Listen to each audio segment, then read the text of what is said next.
scoreline across both legs. If the aggregate scoreline is tied at the end of the second leg, we go to extra time and penalties. Only one team can be crowned champions of the ePremier League. Well, 40 players have qualified, but guys, there's still a long way to go, isn't there? Obviously, 20 teams, 40 players, and we have 4 groups as well of 5 teams in each, all ready to battle it out to try and get the top 8 spots, which they need to go through to Sunday's matches to obviously try and be crowned the 2022-23 ePremier League champions. Let's have a quick look in Group A. There's some powerhouses in that one, Gravison, aren't there? Firstly, let's go through the likes of Arsenal, Palace, Southampton. Who do you think might have a chance this year? Yeah, Palace obviously has a big chance with Ethan, a really good English player. Arsenal obviously have also really good players as well, but I could go probably with Aston Villa. We can go more into Conke, a player who's been playing at his best for a couple of years now. He reached the Club World Cup final, unfortunately losing it, but it's still a really good result. And then he's at this kind of age, 21, when you're kind of peaking, like FIFA talking. So yeah, that might be different than real football, but yeah, in FIFA, if you're 22, you're kind of just reaching that highest peak. Yeah, that is quite different to the Premier League. Guys at home, if you don't know, Gravison's 24 and at the end of his FIFA career already at a very young age. Alex, let's move on to Group B and see again which clubs you've got your eye on to progress nicely through the competition. Yeah, Group B, I think there's 2 teams that we look at to start off with, which Manchester City, you've got a former ePremier League winner in Shells, didn't make the event last year, wasn't particularly happy with that. You know, he said that's going to make me be a little bit harder coming into the season. And Ryan as well got groups last year, which he wasn't particularly happy with. So that is one to look out for. But then for everyone at home, Liverpool, Tex and Diogo. Tex is arguably one of the best FIFA players to ever brace the game. Which you look at that and you think that is a partnership with Tex and Diogo. That you think, could they go all the way and get that trophy together? Quite possibly. Well, they kind of almost need to, and we were chatting about this off camera. Tex, if you guys don't know, he was our first ever ePremier League champion in 2019. This was that match there. It was up against Man United in that final, and it was a massive moment for him because he's such a massive Liverpool fan as well. He talks openly about that, and I think after that a lot of players knew his name. He loved that Trent Alexander-Arnold knew his name, Virgil van Dijk did, so became quite the person, didn't he, for Liverpool. This then was in COVID, this was 2020, didn't quite go all the way there, but has been around the Premier League and is the only player to have ever represented the same club in all 5. This is the 5th version of the ePremier League, which is a massive statement, Gravison. Definitely. I mean, if I could play for my Real Oviedo team for 5 years in a row, that would be like a big thing for me. But we've seen Tex over the years. The thing is, he's been playing at his best at the LAN event, but also those online years, 2020, 2021, he actually did good. Not as good as you would expect from Tex, because you obviously always expect him to win. And actually his teammate Diogo, they actually competed against each other in 2019. Diogo was playing for Fulham there, has now transferred to Liverpool, and Tex knocked him out in the 120th minute with a header. Not very nice. They're now teammates, they're now on the same side, guys. So they're all happy in the Liverpool camp this time. Okay, let's go to Group C then and see who is in action there. Gravison, back to you. Massive names. Man United there, we said runners-up in 2019. Yeah, we talked about Kylie being the runner-up in 2019, but yeah, we also have Jaden, a player who actually qualified for the World Cup in FIFA 21, a player who actually is a really good real football player as well. We have Leeds with Olelito, a Swedish player who was the runner-up as well. Stokes, a massive English player for 10 years now. But we should jump into West Ham, I'd say, with Gold Poacher being last year's winner. And he's just 18. For me, that's mental. Like, when I was 18, I obviously did have like the talent, but did you have the composure to actually win big tournaments? He did, so he might go back-to-back this year, which I think could be like a big statement. Yeah, Alex, though, is very different. Last year he was playing with the Polish player Dami, and they had brought to the EPL last year a completely new formation. We hadn't seen it before, and that was eventually which led them to be the winners. Can we see something similar this year from Goal Poacher without this partner of Dami? Yeah, I think he's kind of got something to live up to, purely because last year there wasn't any pressure on himself. No one really went into that and said, you know what, yeah, Norwich are going to be the champions. But now we're talking about it and we're saying, can Goal Poacher kind of put that on his own back and take it all the way? Has he got something up his locker like Dami did with that 3-5-2 formation coming through? I'm very much looking forward to seeing what he brings to the table. Yeah, well, let's see if he can repeat that Great scenes last year, and we mentioned that Gravison as well has never been a player who's gone back-to-back either, so it'd be special if history could be made this year. Right, finally, Group D in our final 5 Premier League teams. Alex, again, I'm going to go Nottingham Forest here. My team are in this group, so I'm excited to see how they get on. Obviously, I'm going to be on the fence throughout. Yeah. Possible chance for Nottingham Forest, but I kind of draw my attention to Tottenham Hotspur, where we see Tom Lees, former ePremier League winner, Gorilla, won the championship as well many years ago.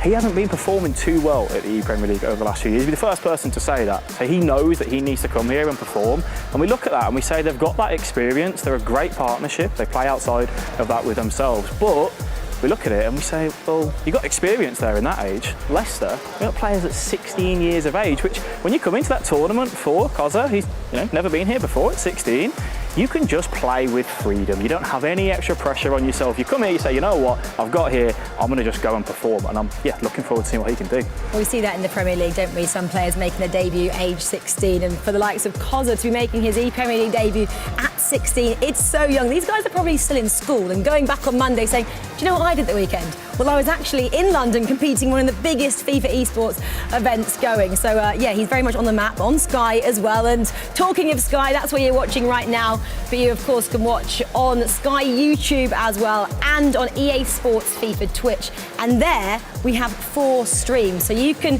check out all the 4 pods behind us and pick the favourite match that you want to draw your attention to. So there is so much going on there. So it's pretty cool. Right, so we also have some viewership rewards for you like we always do on these shows. So if you're watching at home and want to get some free goodies just for enjoying this show, it's pretty simple. Make sure you link your Twitch and EA accounts and watch for at least an hour to get everything you see here on screen. Kits, crests, tifos and stadium.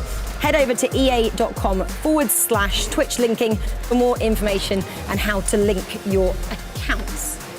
So we're pretty nice, we give stuff away, don't we, for free as well. Right, schedule then. Groups A and B first up. Round 1 starts at 12:15, then we have 2, 3 and 4. Finally, round 5 to see which 2 teams from groups A and B go through to Sunday. That's at 2:15. And then we've got group C and D a little bit later this afternoon. Round 1 for those guys is at 5 to 3. Again, similar format to earlier on, 2, 3 and 4. And then that crucial round 5 is the one if you have to pop out and do something on your Saturday, come back at 5 to 5 and you get to see who goes through to Sunday. Only 8 teams go through to Sunday. We're going to knock out a lot of teams today, guys. It's going to be heartbreak for some, but absolute joy for others. Well, come back and join us in a couple of moments. The guys are getting ready behind us for round 1 of the ePremier League finals for 22-23.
Well, welcome back then to the ePremier League finals, where we're nearly ready to get underway with all our action. The pods are filling up nicely behind us. Guys, though, I was having a think about how this feels. To me, it feels like we're on the summer break and we're about to start the first round of fixtures in the Premier League, but we're here at the ePremier League. So, Alex, with that in mind, the players have no idea how the other teams are performing.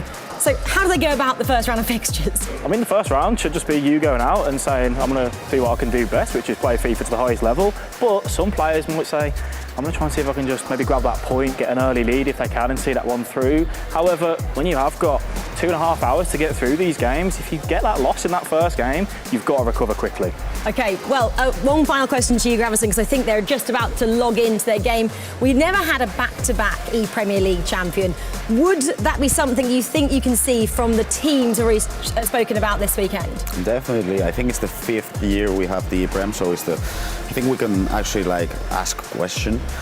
Which one is the best football club in the ePrem history, and which one is the best player in ePrem history? You could argue maybe Liverpool and Tex because of the consistency is there. But if you do have a back-to-back champion, that just leaves no question. So let's see what happens. I'm kind of, I just want to see. Well, it's exciting. So our past champions have been Liverpool, we've had Watford, we've had Norwich, and we'd have Manchester City. So any 4 of those could make history this weekend. Well, the guys have logged in, boys. So we're going to go take a seat in the green room and watch the action unfold. And you guys at home can have a quick look at who we're going to see up first. So again, there's 4 streams happening on Twitch, so go wherever you want to. But the likes of Liverpool, we just mentioned them, former champion in 2019, they're taking on Wolves. And Man City, they were champions as well in 2021. They're taking on Brentford. So 2 matches there to keep your eye on. I just mentioned, of course, we're watching on Sky right now.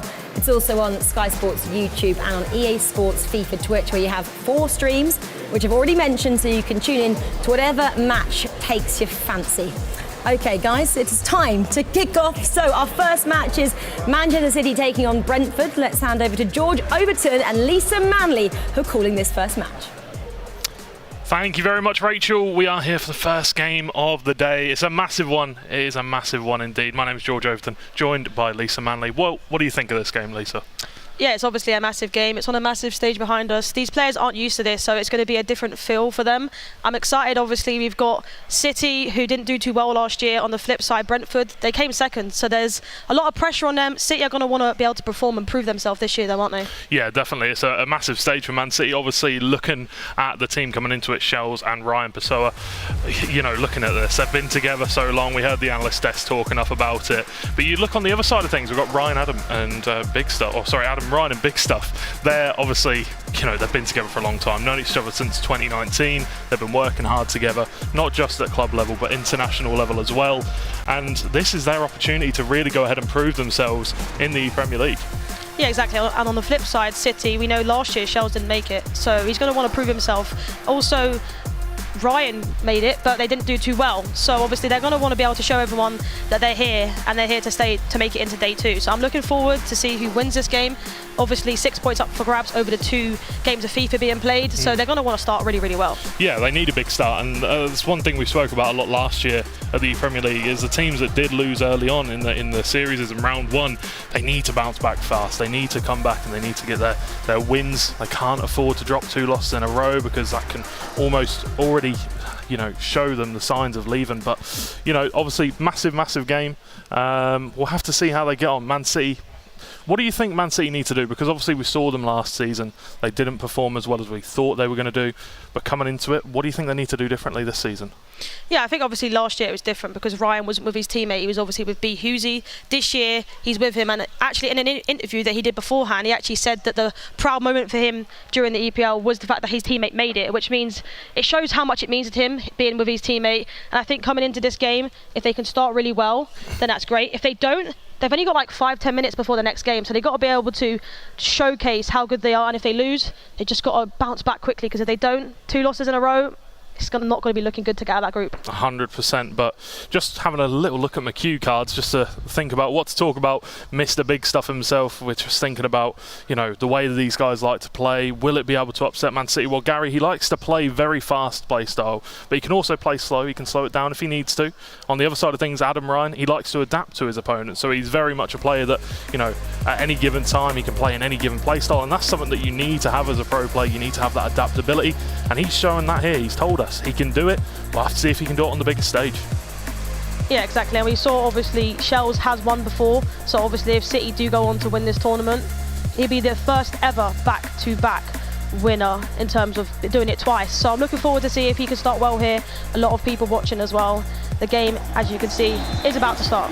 Here we go. It is time. It's Man City versus Brentford, and we are underway. It's time to see what the teams have conjured up. We're seeing a Junior Firpo already, very nice card, which came very recently, but enough about the teams. It doesn't really matter. We're going to see a lot of the same teams today in terms of the actual in-game items, but Man City, Brentford, it's a massive one. Who do you think is going to get the first chance here? To be honest with you, I think City, Shells does like to play attacking football. He does like to keep the ball as well. So I'll be interested to see, especially as Big Stuff obviously did say that he likes to play quickly. So as you can see here, potential chance. Chance plays it into the middle, but it's a great interception by Vieira there from Shells. Good start for him. We'll have to see how he gets on as we delve deeper into this match, but Adam Ryan looking to build upon the attack once again. Lovely over the top ball to Haaland, and it's easy as that. It's a lovely finish, and it's a lovely, lovely pass. Adam Ryan finding his first goal of the tournament very early on. Yeah, exactly. That was a massive goal for him. Sort of shake the nerves. I know me personally, when I'm in this type of competition or in competitions in general, my nerves are high. When you get that goal, it sort of settles the nerves a little bit, and that is a great goal, great through ball over the top, and an easy volley into the back of the net, and he'll be happy with that one. On the flip side, Shells needs to bounce back. Yeah, needs to bounce back fast off of that one. Most definitely. It's really tough to go down one goal so early on in the game, 8 minutes to be precise, and as you can see on the cameras, both players very, very focused on the task at hand. And the task at hand for Adam Ryan right now is, does he go on, does he try and get more goals, or does he slow the play down a little bit? You know, he can play differently, he can play any kind of play style. Is that what he's going to try and do, do you think? I think for me, you want to get that two-goal cushion at a potential chance. Unfortunately, red timed. I think you're definitely going to want to try and get a second goal. One goal in FIFA, you can score that in 2 minutes. Getting that second goal gives you that little bit of a cushion up. You don't want to like take your foot off the gas, but at the same time, you want to get that goal, and then you can dictate play. You can keep the ball. However, Shells isn't going to want that to happen, and he's going to try and get a goal sooner rather than later. 100%, couldn't agree more with you, Lisa Manley. Junior Firpo on the ball down this left-hand side to Ruud Gullit on the edge of the box to Yaya Toure. Trying to find somebody in the middle, look for the fast pass. Couldn't quite find it. David Ginola is another breakdown in the attack. Shells unable to break down Adam Ryan's defence so far.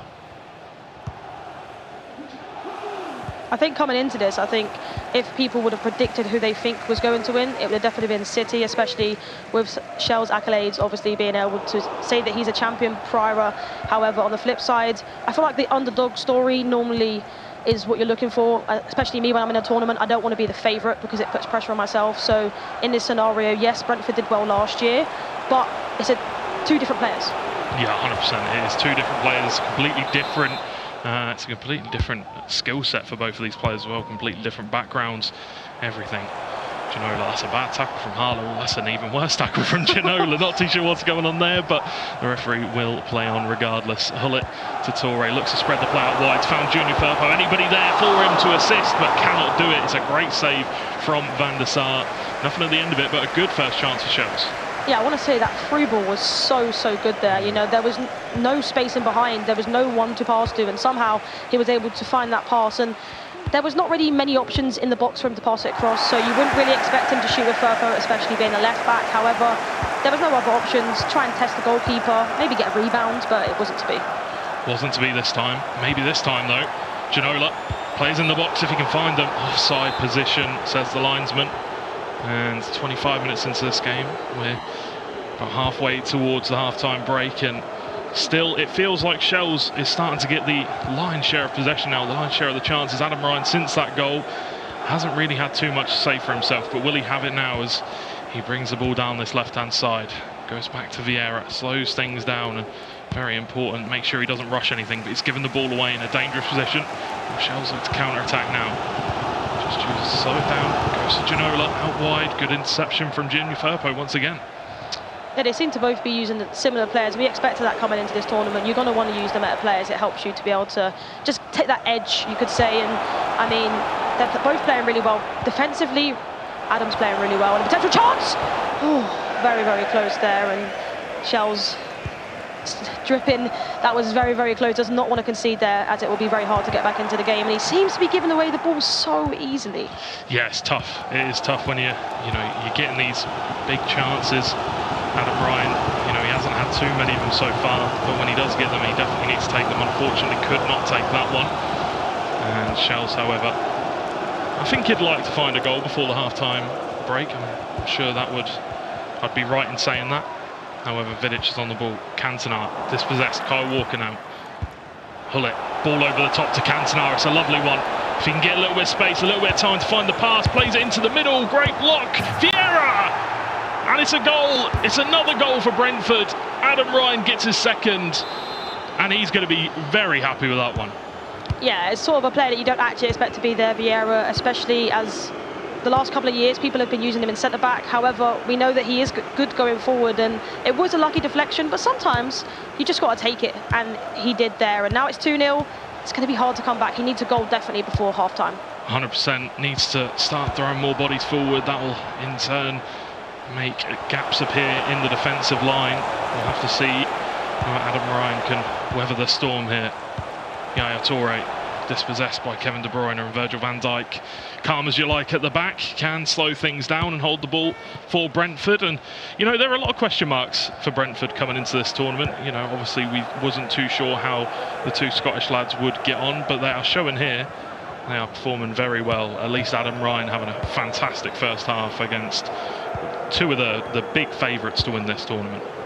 Yeah, exactly, and we did speak about it earlier, that we saw that a couple of years ago, obviously Shells did go on to win this tournament, so he's going to want to do that again this year, but he just hasn't started the way that he wants to. However, the bounce back in the next game, it needs to be crucial, and a potential chance here, but defended really, really well. I actually wanted to mention, defensively, Adam Ryan is solid. Every time Shells goes forward, there's just no space to make a pass, to get a shot off. He's just crowded every single time. Absolutely, that's one of the things about defending this year on FIFA. If you can get those close contact blocks in, you can do it consistently, you're definitely going to be sound in the defensive departments. But what does Shells have to do, in your opinion, in this second half to bounce back? Because obviously it's been a very tough first half for him. I think it's just tough for him, to be honest with you. I think for me, potentially change formation to a more of an attacking formation. I think going forward, there just isn't enough options. Defensively, Adam Ryan's doing really, really well on stopping these passes in behind, and there's just no gaps for him. But he's got to try and make them gaps to try and get a goal, because, if his teammate as well is losing, for example, that's 0 points on board. You need at least 3 points going into the next round, and potentially you need all of them, but you'll settle with 3. Yeah, definitely. I mean, we've seen what Shells has done over his career in the FIFA esports scene. He is a very talented player. He definitely has what it takes, and he's had comebacks in the past. He's had moments where you say, well, he shouldn't be able to do anything here, but he always seems to come up with a way. Can he come up with a way against Brentford to pick up his first win in this tournament? We'll have to see, as it looks like the boys are just about ready to get into the second half. Yeah, I definitely think he can come back in this game. Me personally, when I'm playing Foot Champs and I'm 2-0 down, I always seem to find a way. So I'm looking forward to see if he can come back here. I mean, 2-0, like I said, if you can get that next goal, 2-1, potentially can come back. Yeah, we shall have to see indeed. Kyle Walker, not a great pass, is going to be taken away by Man City, but giving the ball away in a dangerous position. Ginola can't quite find the angle to play the ball through. Virgil van Dijk, Cantona battling, fighting for every bit of possession, and almost wriggled his way through there. The aggression of Cantona, sometimes it's a blessing, sometimes it's a curse, almost came off there. Yeah, exactly. And last night I actually was talking to some of the players, and some of them was talking about potentially using Cantona or using Okocha. And for me, if I had to pick, it'd be Cantona, because of his skill moves, his strength, and he showed it literally right there. Yeah, 100% João Felix on the ball roll. Can he find the pass? Ginola out wide into the middle towards Haaland, and it's a beautiful finish. It's a beautiful goal, and Shells has found one back. It's 2-1 now. Can he find the second? Can he get back into this game? Well, we speak about composure there. I mean, to sort of whip it into the box, and most people in that situation would just shoot with the first player. He decides to head it across the box to be able to get into a 95% chance of scoring and puts it into the back of the net. And now it's game on. Shells can come back in this game. Haaland goes back towards Junior Firpo, Ruud Gullit. Yaya Toure now back to Gullit. One more goal, and it'll surely turn the tides here. Offside position is Eric Cantona, unfortunately for Shells, but you can really feel it's starting to get a little bit more lively in this game. It's starting to get a little bit more pacey. We're seeing Shells start to come forward with the ball. It seems like he knows that he can make a comeback happen here. Yeah, he knows that in his head. In any game when it's 2-1, especially me when I'm at home playing, I feel like, you know, the momentum shifts, especially when you get that next goal, and he's got that. So now he's got a good, 30-ish minutes in game to be able to get the next goal, to make this, to be able to just about get a point, or even maybe go on to win the game. 100%. We'll have to see if he can do that, as, this would be a great chance for Adam Ryan to just slow the play down a little bit. Instead, Shells wins the ball back. Ginola down this right-hand side. Plenty of players in the box if he can find anyone. He is having a little bit of a tough time down there against, I think it was Virgil van Dijk, defending well. Yaya Toure. Now it's Gullit. Now it's Cantona. Nice little bit of skill. Can't beat Van der Sar. Still got the ball, and he finds the back of the net. It's Shells. He's managed to find the comeback. It's 2-2. Now the question is there going to be a winner in this one? To be honest with you, the way he's playing, I definitely think there will be another goal in this game, whether it goes to him or if it goes to Adam Ryan. We see the actual pause there going into this from Brentford. Clearly he wasn't happy with something, and he now obviously just conceded, so he's definitely got to speak to his coach, work out what to change. But on the flip side, I mean, that was great play from Shells. I spoke to you that he was struggling to get in and around the box, and there he was able to, and he actually ended up doing step-overs, speed boost out of a step-over, which got him into that position. Obviously, it fell back to him, and he was able to put it into the back of the net. But that sort of was the second goal for Adam Ryan as well. So sometimes you've got to take a bit of luck when you get it.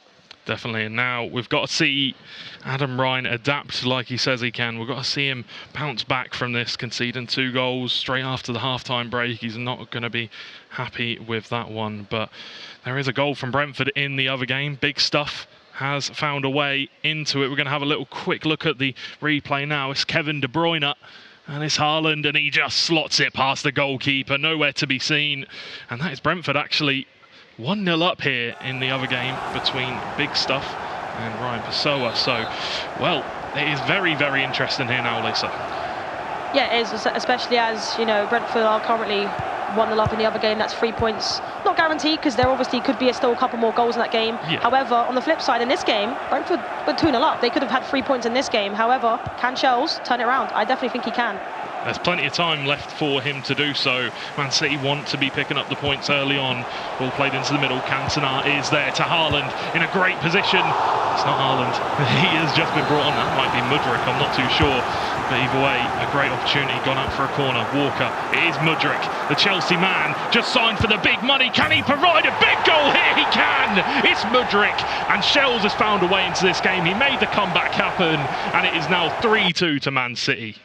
And you can see how much it means when we heard the roar from Shells there and what it means to him. And I felt like he didn't start how he wanted to in this game, obviously seeing himself 2-0 down. However, he got the confidence. He got that first goal, second, now third. And obviously we see the man come on, Mudryk.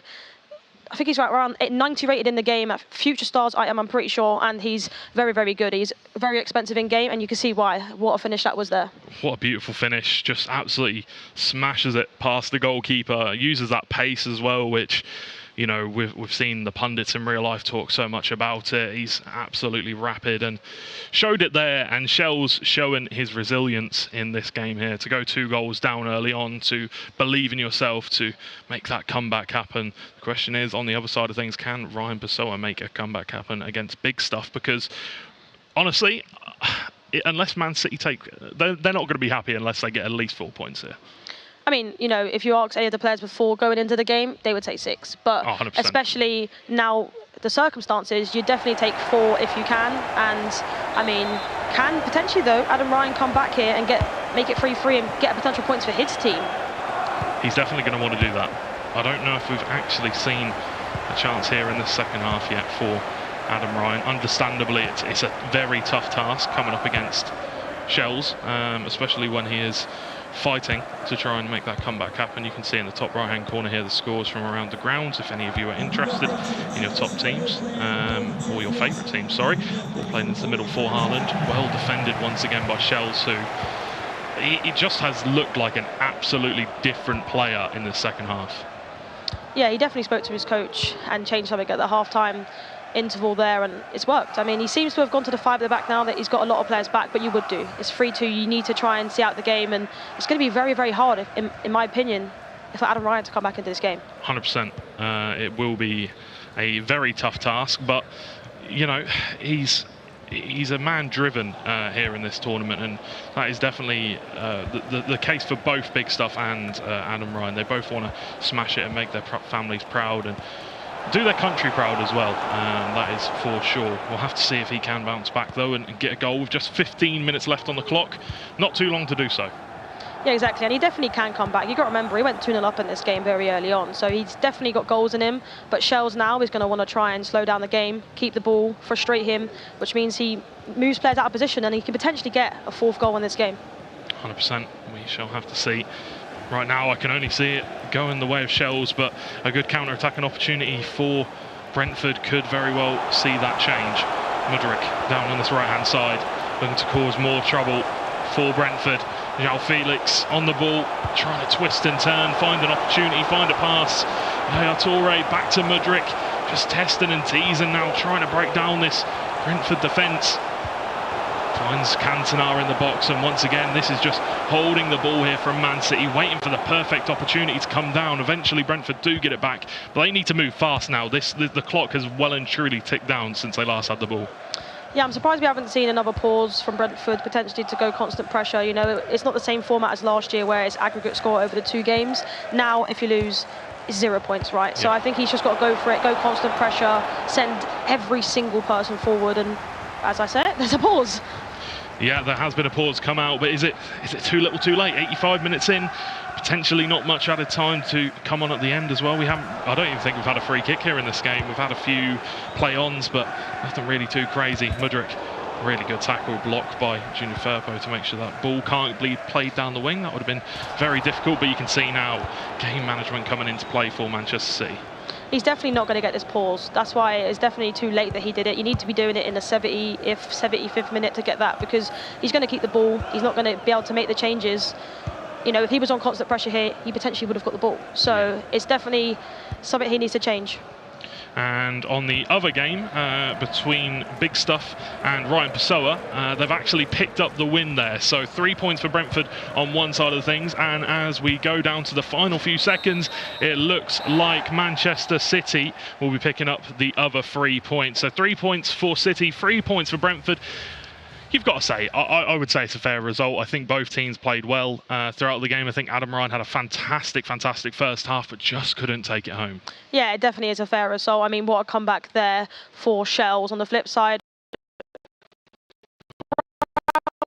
be annoyed, however, Big Stuff. You got to feel a little bit bad for Adam Ryan there. That's a massive opportunity for him to get the 3 points, but it is a long day. It is a long day indeed, and there is more chances for Brentford to pick up points and to continue on.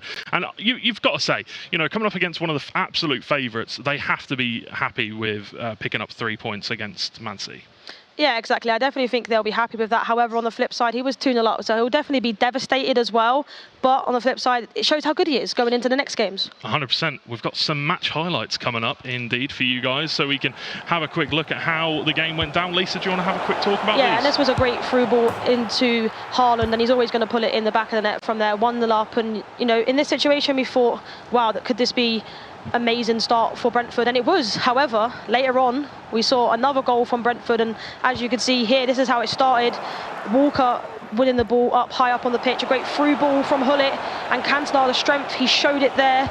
Little cheeky ball roll into Vieira, obviously a lucky bounce back, but you have to take that when you get it, and a great finish. And something changed at half-time, didn't it? Yeah, it really did. Something changed. A different kind of demon came out in Shells, and you can see here João Felix playing the ball outside towards Ginola into the middle, and that lovely little header. You said it was just that clarity to see the opportunity, to see the moment, and the header across goal. It just made it a simple tap in, but just beautiful stuff. Double step over into the exit. The ball drops a little bit kindly to Firpo, but then just the opportunity. You know, right place, right time. That's exactly what you want from that man. Yeah, exactly, and that's actually what Haaland does in real life, always in the right place at the right time, and obviously has scored quite a few goals for these competitors so far in this competition. And a great corner piece here, obviously played to the edge of the box into Mudryk, and I mean, what a play that was there, just to be able to like twist, turn, and then be able to finish it into the back of the net. And I mean, what a goal that was. And now we're going to have a quick look at the match highlights from the following match. And, well, we've seen that one already, but it's Haaland. Just a really nice pass through and a simple finish for that man. I mean, you've got to say, he'll be happy with that. Yeah, exactly. I mean, it's the goal that he needed, but as you can see here, this is the other opportunity in the game. Manchester City, Ryan, the potential chance to make it a draw, and he would be very upset with that missing. I mean, that was a key opportunity, and you would say he should be scoring that. Really, 100%. I mean, it's a one-on-one opportunity. You know, it's fallen up for him. It's in a kind angle, but maybe should have went for the header. Not too sure. Either way, 3 points for Brentford, 3 points for Man City. A massive, massive game indeed. And yeah, what a game that was. Brentford, I would say, starting off well. Maybe should have gone for the 6 points if Adam Ryan could have held on to that, but alas, they could not. Either way, that is all from me and Lisa Manley. Hopefully you enjoyed it. We're going to send it over to the analyst desk, and Rachel, hopefully you enjoyed that game as much as we did. Yeah, thanks so much, guys. Well, round one is done already then, and a big shock for Man City there, Gravison. Obviously, Shells going down and bouncing back like we'd expect from a former ePremier League champion, but Ryan, his teammate as well, not having the best start. But maybe we have to look sometimes at his opponent, and we don't always give them the respect they deserve. Big stuff was Ryan's opponent, and he actually was a medalist at the Commonwealth eSports last year. So does have a great ability, but not a player that we'd necessarily expect to beat a player like Ryan, who's been a Man City signing for years now. I mean, the first game of the day is the hardest for me as a FIFA Pro player. So it's kind of hard to just, you know, when it's been like a year without playing a LAN event, it's kind of hard to just get into it. You know, the feel of the passes, the feel of the skills. You saw, for example, Shells, like, yeah, the first half was a little bit messy, going 0-2, not defending the lob through passes, and then mechanically, in the second half, he was on point with the step overs, the speed boosts, the timing of things. So it's kind of hard to pick up, but I guess we'll see more from Ryan this second round. I think he'll play better because he'll get adjusted to it, but I don't know. Yeah, it's difficult as well coming up against players that you don't particularly play in, week out, which is what we're happening in here in the EPL. Right, we'll take a pause on this and go over to our reporter. Kyle Walker is with Alex being there at the touchscreen. Thank you, Rachel. Yes, we are. We've seen the match highlights, Alex, but let's break it down a little bit further, just for everyone at home to maybe see the playing style that Brentford have got this weekend. Yeah, there was two contrasting play styles. We saw Brentford, Adam Ryan, looking for a lot of over-the-top through balls, playing that 4-3-2-1 and using the left forward and right forward, Gullit and also Haaland coming over. That was an early sign in that game, 4 minutes in, to say, you know what, we're going to look for those over-the-top through balls. We see it again, Gullit running into that box, and it started to cause troubles for Shells. Obviously, eventually got that goal and put himself 1-0 up. We can see here, 36th minute, coming across. Vieira gets a little bit lucky with that rebound, but over and over and over again, if you keep asking those questions, that's how you can unlock that defence and find that way through. So other teams will be watching them and they'll be seeing that they've tried that in this first game. How do you combat against this? Well, so we saw Shells going into that second half and saying, I need to stop it in that track. So he was being more aggressive in that press and stopping it in that midfield. Because if you trigger those runs and you see players going, you need to stop it, and that's exactly what he did. We can see here though, Shell's got his first chance, and it's a different play style. He's looking for that byline drive and then that pass off across. Eventually, it did work, and we can see where he triggered those runners, that left bumper button on your controller, 2 runners go, opens a bit of space and time, using it out on that right-hand side. Ginola finds that extra pass off, and that is one of the easiest ways for you to get goals on FIFA. You say that's someone that might play it. People at home, maybe myself, we might struggle to do that, but that's why it's the best of the best that are here, right? Yeah, definitely, and that's something that Shells would have had a talk with at half-time and saying, okay, how do we stop that and how can we ensure that we get our chances ourselves? And triggering those runs is the key thing, that left bumper button. If you don't trigger runs and you don't have movement in your forwards, everyone's static and you're just not going to have anything there. So that's exactly what they did. Do you think that will be something then moving forward that Shells will be maybe more aware of when he's playing in this tournament then? Yeah, definitely. Obviously, when you're looking at each other and you're looking at your opposition that you're going to be playing against, you're going to say, how can we try and stop that? And the next opponent that plays into Adam Ryan, they're going to stop those over the top through balls coming through. But we need to see how the other games got on across the different games in the groups, so we can bring that up for you now. First of all, we saw the result with City and Brentford, 3 points shared across both of them. Brighton and Arsenal, a game that went across Brighton with that little reverse elastico going 1-0 up early doors. Yeah, so looking at that, you can see obviously here on the other side of it, it was Arsenal then who managed to get that goal just there, switching across.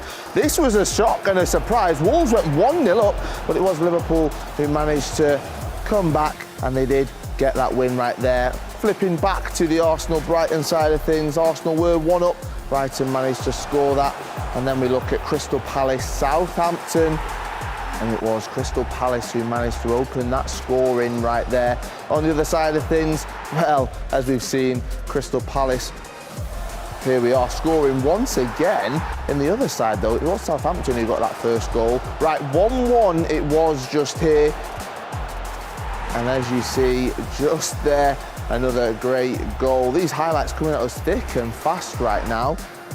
And it was Liverpool then winning 3-2 currently. Scores that one, confirms the win and the 3 points right there. And those are those results, as we can see on the Xbox side of things. Southampton 2, Crystal Palace 0, 1-1 between Arsenal Brighton, 4-2 Liverpool beat Wolves, 1-0 Brentford beating Manchester City. That is in the Xbox side of things. And we can look across now at the PlayStation side of things, where Crystal Palace storming through, beating Southampton 3-0 in their opening game. Brighton beating Arsenal 1-0. Liverpool getting that second win, meaning they've got 6 points off their first games, beating Wolves 2-1. And Manchester City beating Brentford 3-2, picking up those 3 points. Rachel, that's how it's all looking after our first set of games. Yeah, thanks so much, Kyle. Let's have a look then at how groups A and B look after that first set of fixtures, which Carl just took us through. So Brighton with 4 points next to their name, and then Crystal Palace and Southampton both with 3. Arsenal 1 and Aston Villa 0 after one round of fixtures. Group B then looks as follows. So 6 points for Liverpool, no shocks there. Guys winning both their games, that means. Brentford then 3, as well as Man City. We just saw obviously Man City in all its glory. Fulham and Wolves both on 0 points. 4 more rounds to go. Let's not get too worried for anybody just yet. Okay, so that is round 1 done. 4 more still to go, like we already mentioned. So loads still to come. After the break, we're going to have some more matches coming your way. So come back and join us for round 2 of the ePremier League finals for 2022-23.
Hello ladies and gentlemen, and welcome to the ePremier League finals. We are here for the second game of the day in round 2.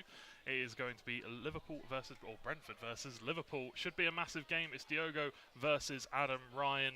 Adam Ryan needs to bounce back. He had a great 2-goal lead after the first half in their first game of the day, but unfortunately could not hold off Shells from bouncing back. I'm pretty sure we are already in game and ready to go, but I'm George Overton, joined by Lisa Manley. How are you today? I'm good. That first game was amazing. I feel like it was such a great game in terms of, we saw a 2-goal lead, then they ended up flipping it around and Shells ended up taking the lead. So this is a massive, massive game for Brentford and Adam Ryan to see if he can take a couple of goals up in this game as well, or even just get the win, because, he was devastated last game, but can he start well in this game? 100%, that is the question. Can he bounce back in this game? We are going to go straight into the game here, as we are just about ready to go. And it seems like we're going to have a look at this monitor. So it is going to be Liverpool attacking left to right, Brentford right to left. Liverpool obviously in the Liverpool kit, and Brentford in the Brentford kit. It is the Xbox game. It is going to be Adam Ryan versus Diogo. What do you think about this game, Lisa? Obviously, Liverpool already 6 points up in the table. They haven't lost a single game yet. Coming up against Brentford. Yeah, I definitely think potential chance here quickly though. Can they get it? Potential chance across the box, and what a finish and what a start that is there from Diogo. And Ginola, the main man, there's a reason why he's so expensive in foot. He's like 12 million coins and he shows his worth there. Yeah, he does indeed. Shows his worth 100%. As fantastic start to the game for Diogo. Going to be very happy with that one. Haaland on the ball, looks to go past one but can't quite find it. And now once again coming forward, Cantona bursting through. Can he find the opportunity? Can he find the angle? Not going to go for the shot quite yet, and Virgil going to come across, going to get the tackle, and well, the early corner kick coming out for Liverpool. Already 1 goal up. Can they get the second?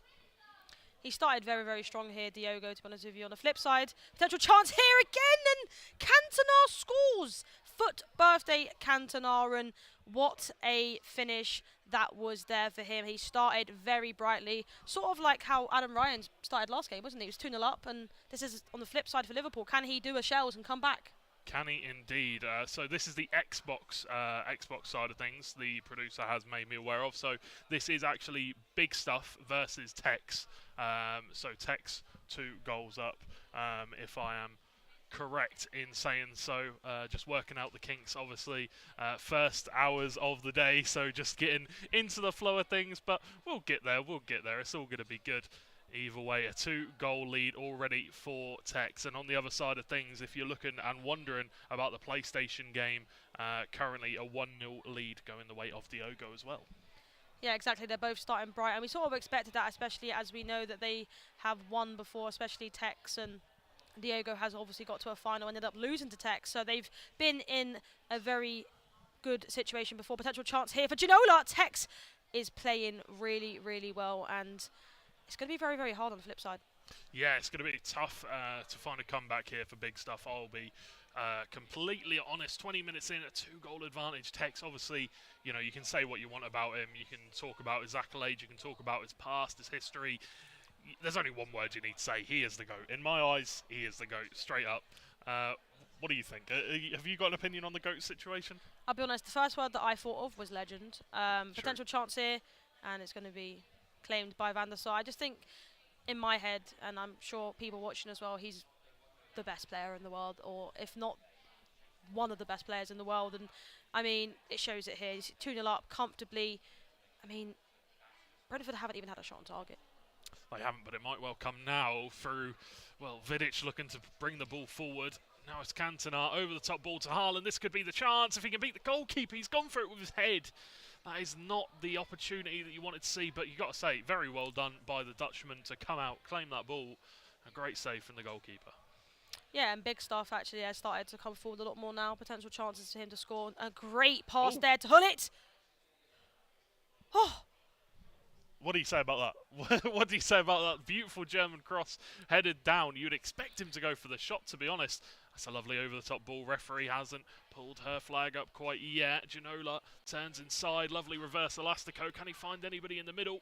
No, it's well defended once again from Big Stuff, who, you know, we've spoken to him leading up to the event, and he loves to play fast-paced football. He can play other play styles too, but he loves to play fast-paced. He loves to run at the opponent. Obviously, a few other facts that we can talk about, Big Stuff as well. Commonwealth silver medalist with Scotland. So that's obviously a big achievement for himself. And ePremier League debut. So obviously a massive stage to play at.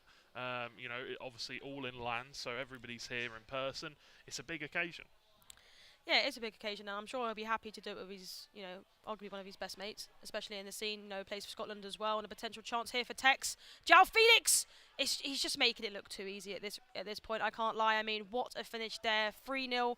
On the flip side, Big Stuff, you know, he's getting chances. I think he just needs to take one before half-time and then could potentially come back. But to be honest with you, against one of the best players in the world, it's going to be very, very hard to come back. Yeah, it's tough. It's really tough because you look at Liverpool and you just star-studded lineup. Diogo and Tex, you know, they are such good players.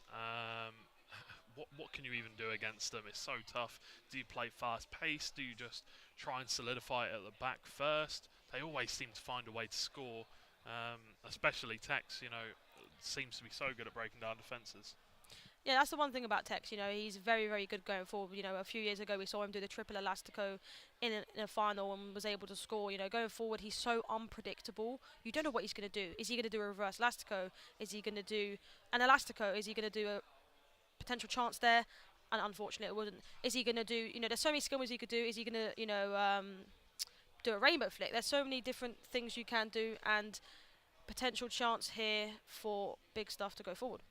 Yeah, potential chance. He's got the ball back and it is in his court. Looking at the other scoreline, Diogo has conceded. That is going to be a goal going the way of Adam Ryan. So we are 1 goal apiece in the other game on the PlayStation side of things. But here in the Xbox game, Tex asserting his dominance. Tex showing exactly why he has been, you know, shown, or well, Liverpool showing exactly why they're being put as one of the favourites to win this competition. And look at the stats. They speak for themselves. Yeah, exactly. It just shows how clinical he is. You know, 4 shots, 3 goals. Going forward, I told you just a minute ago how good he is, being so unpredictable, and we can see a change coming on here. Interesting to see him being 5 at the back, considering he's 3 goals down.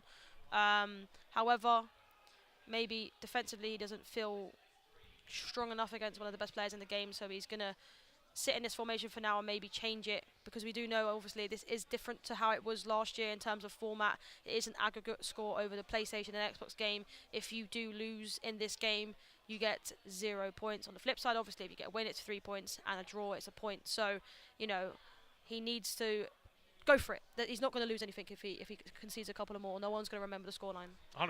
You know, goal difference obviously does play a part, but to what extent? You know, you don't want to be going out of a tournament, or you don't want to be playing in a game where you know, it's 3-0. You're just going to continue to do the same stuff. Switch it up, try and do something different, and try and find a way back into the game.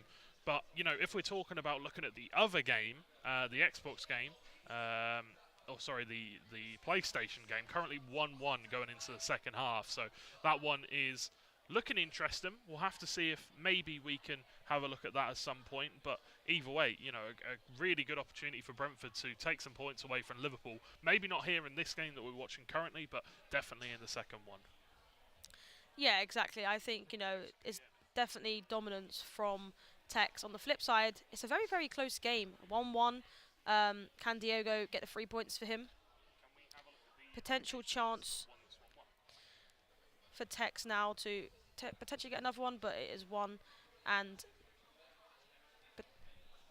yeah, so we're going to have a quick look at the other game, seeing as, you know, it's a tough match for Big Stuff. We're going to have a look at this game here between Adam, Ryan and Diogo, which is the PlayStation game. So obviously looking at this one, currently 1-1 between Brentford and Liverpool. Diogo, obviously, you know, it's tough. When you're a teammate of Tex, you look at each other and, you know, you've got a lot to live up to in your partner. But for Brentford here, this is definitely the game that you're going to want to try and take points away from Liverpool with.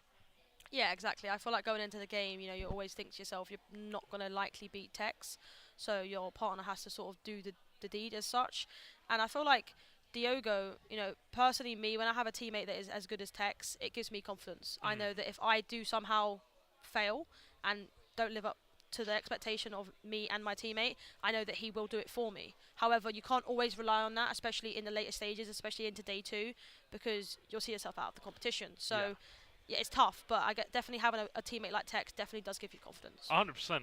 It gives you confidence, and it can spur you on to do a lot better in the tournament, which is very, very important. And we're going to see a chance here. Cantona twist and turn and finds Roberto Firmino, who finds the back of the net. Liverpool find themselves with a 1-goal advantage. The Liverpool man, the UCL, road to the final card. That is a celebration I've never seen before.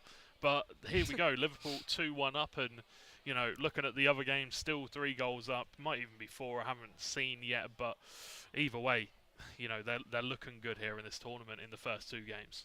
Yeah, they are, exactly. And, interesting to see Firmino play the centre-mid spot. We do know that, especially in the last couple of years, that he can play in that centre-mid role. 5-star skill move, a great reverse elastico there to score into the back of the net. And a great, well-worked goal from him. It's quite hard to defend against that skill move. And obviously, unfortunately, he wasn't able to there. But it's a great start for Diogo. And obviously, now, potentially, a chance for 6 points. A great chance, 6 points indeed. But Adam Ryan will not want to let that one go down to it. Still 3-0 in the game on the other side, on the other console. And, well, Adam Ryan needs to find a way back into this one. Brentford still only with 3 points in the table as it stands. If they got 6, it would definitely look a lot better for them, but we'll have to see how they can do about that. I think Adam Ryan going to want to send a lot of more players forward now. Yeah, and we just saw a goal on the other side for Tex. 4-0, Weghorst as well. Interesting to see him coming on. I did say actually previously that Weghorst, if he got that upgrade, he would have been one of the best strikers in the game. Unfortunately, we lost to Liverpool. Let's not talk about that result. But 7 up. Do you want to kind of sit them? Yeah. I see how it is. Either way, that Harvey Elliott card's not too bad, but obviously not the most meta of players. Either way, coming forward is Adam Ryan. Cantona can't quite turn well enough. Saliba can make the tackle, and once again, Liverpool holding on to the ball, holding on to possession, holding on to that lead. 2-1. It's just a 1-goal advantage, so still plenty of time for Adam Ryan in this game to make the bounce back happen. Yeah, exactly. And we know that, he was 2 goals up in the last game and ended up losing, so he's probably going to be a little bit frustrated from that and coming into this game. Obviously, losing again, it's going to be tough on him, but he can still come back in this game. It is only 1 goal. 100%. There's time left. There's 20 minutes for him to throw everything at it. Definitely now time in my eyes for him to make some changes, throw constant pressure forward, and here could be a chance. Haaland through on goal. There is one defender there, takes a shot on, sees the goalkeeper movement, but just a little bit too late. The corner will come out, but that was a really good opportunity, wasn't it, Lisa? Yeah, that was a massive opportunity, and that's where we talk about goalkeeper movement. His goalkeeper movement there was superb, and you might think, oh, well, he moved in the wrong way, but that's what you do in this scene. You make it look like you're going to go that one way, and then that makes him think, oh, I'm going to go the other way, and then you move him slightly to the other way, and he saves it. And that's what he did there, and, I mean, he's just getting in his head, you could say. Yeah, he's a magician. He has a few tricks up his sleeve, for sure, and I guess that's what you got to do. You've got to have a little bit of tomfoolery, bring the goalkeeper across, see what happens, but we're going to see the substitutions come out. Emerson Royale might come on. Alvarez on the bench as well. Yaya Toure on the bench. Does that surprise you? Yeah, it does actually, because, especially in the first game that we watched, we did see him on the pitch. However, now he's not. He is definitely a strong presence in the team, sort of like Vieira and Hullet. However, he's there as an option as needed, and these players do get an unlocked account. Remember, they can use anyone they want in the Premier League, or players that have been in the Premier League that are heroes. So potential chance for them to make subs, and he did it there. We just saw Vieira go centre-back. We see Vieira go in centre-back a lot in this game, especially the last couple of years. He can play centre-mid, but he's just got a strong presence. You might as well put him at centre-back. 100%, but either way, we are going to be moving back on into this match. Currently 2-1 to Liverpool still.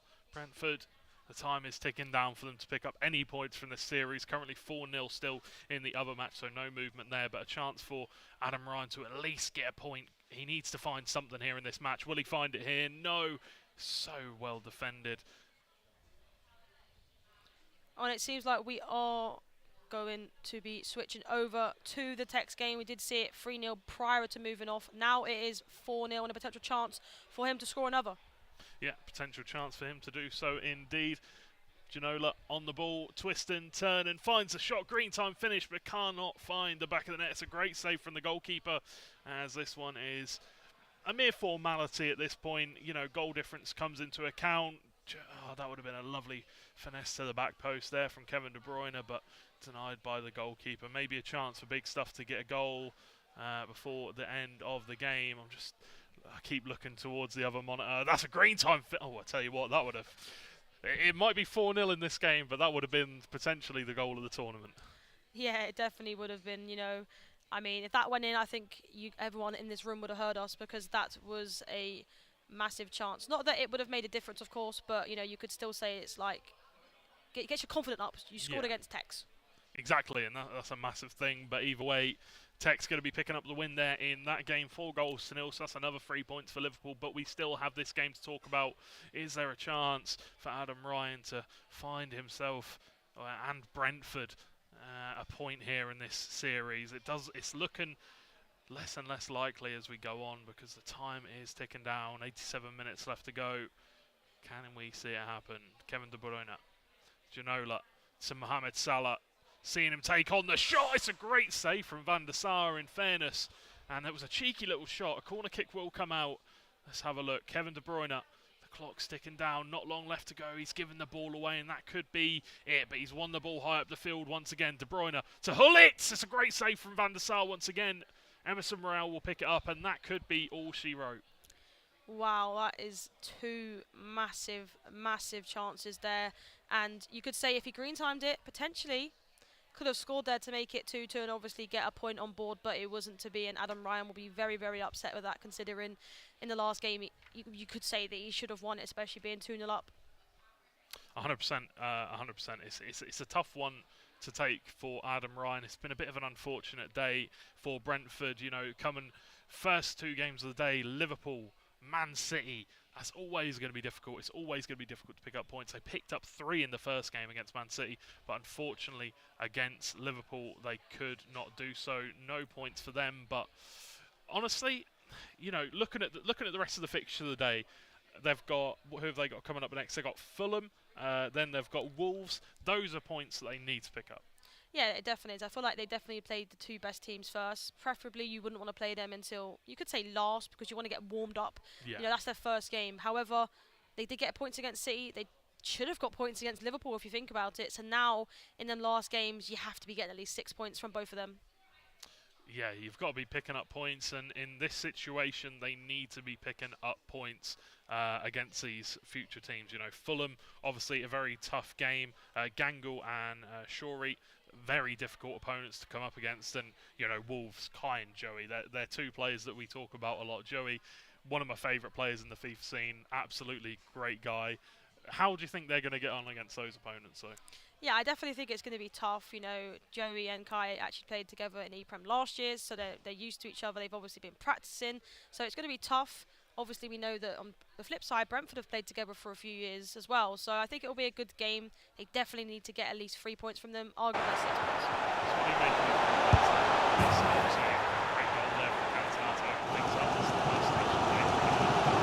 Yeah, exactly. Had a chance here to go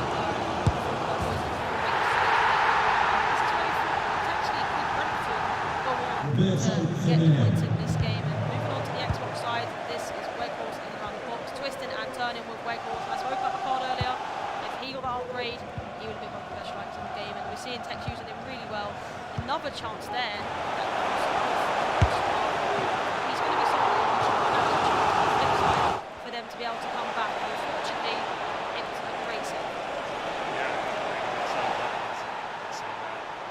Close up of Cantona's beautiful first goal of the game, but either way, what can you say? Wout Weghorst, he's got all the W's. You know, it's all you got to say about him. He is an absolute beast, and even though that card didn't get upgraded, we're seeing a lot of players still use him very heavily, and it's working for him. He comes on at the later stages of the game when the defences are tired, and that, you know, that clunkiness that you might feel with him if you started him in the start of the game, it kind of goes away because the defence start feeling a little bit slower, gaps opening up more.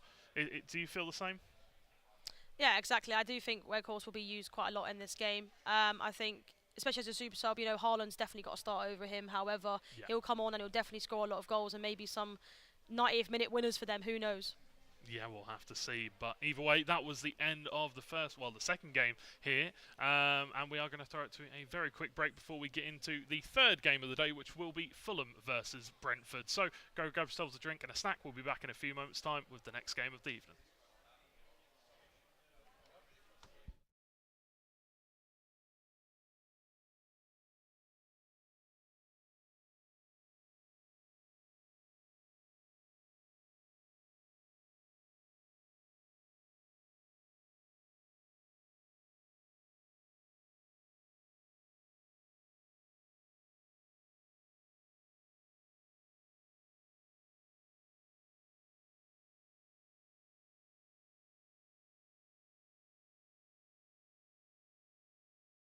To Haaland.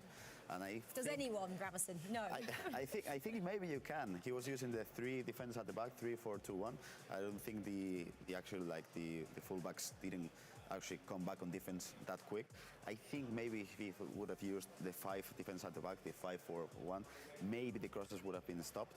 I don't know. It's hard. It's actually a really hard thing to do because the crosses are actually overpowered in a way. And who's stopping Haaland in real life and in FIFA? 5 at the back can't even stop Haaland in this game, nope. And in real life either. So we'll have to see if anyone can find a solution later on as the rounds unfold. Right now, though, let's go over to Kyle. He's with the Brighton boys. Thank you, Rachel. Yes, I am. I'm with our group leaders after one round in Group A. Brighton, Mark, Jacob, good to have you here. Mark, I'm going to come to you.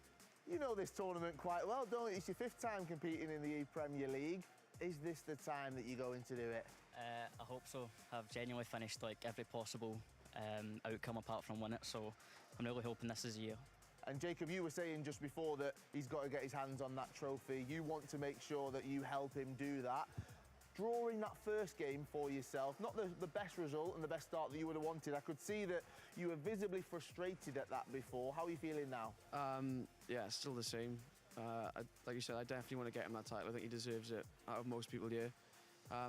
That first game, I knew I should be winning that game to give us the best chance of going through. Like I said, Billy's a good player, but I feel like that as a game I should be winning. I think I wasn't as positive as I should have been. Well, 4 points out of a possible 6. You put yourself in a great position. Mark, as I said, top of that group. Difficult group, though. Who are you looking at now and going, all right, this is going to be difficult. These 2 opponents are going to be tough. Who's going to stop you from getting into that top 2?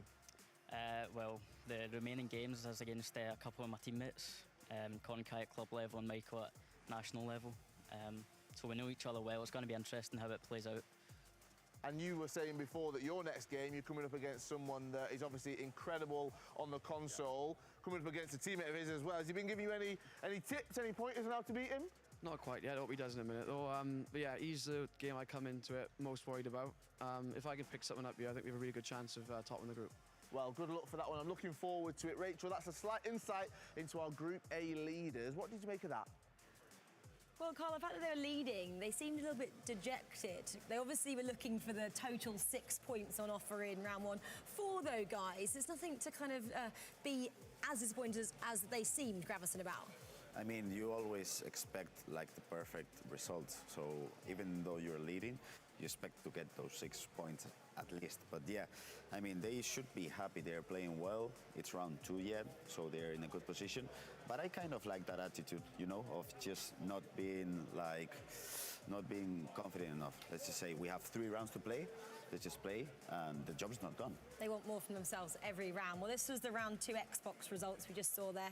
So Villa then 1-0 over Southampton, Arsenal beating Palace 2-1, Wolves, so we saw that one 3-2 over Fulham, and Liverpool again 4-0 over Brentford. Wow, let's have a look quickly though, Alex, at the PlayStation results as well. Southampton 3-1 to Villa, Arsenal lost that one 3-0 to Palace, Fulham 2-1 over Wolves, and Liverpool again 2-1 over Brentford. I mean, Liverpool are the guys a force to be reckoned with. Anyway, they're in Group B. We'll get to them in a short while. Crystal Palace, though, top with 8 points. Brighton, like we just heard them then, 6 with Southampton, 6. Arsenal, Aston Villa, 6 and 5 respectively. Then Group B looks like this. Not sure that would be 40. Yeah, 12 points, but yeah, nevertheless, I mean, dominance. 12 points for Liverpool. Fulham, Man City, Brentford. Wow, this is going to be a really close set of group at the end of it, and Wolves 3 as well. Liverpool, as we keep chatting about guys at home, if you don't know the story of Liverpool, it's got a player called Tex and a player called Diogo. Tex being a former ePremier League champion in 2019, looking to be the first ever team and player to go back-to-back titles as well. So to be the first person who's ever held the Premier League trophy twice, which would be pretty exciting, guys, here. OK, so round 2 of fixtures has been completed. Round 3 coming next could be a decider for some teams. It could be where we go, we think they're going through and these guys are out of the competition. So round 3, guys, is getting pretty tight. Come back and join us after this short break.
Premier League 2022-23. We've just seen 2 rounds of fixtures being played.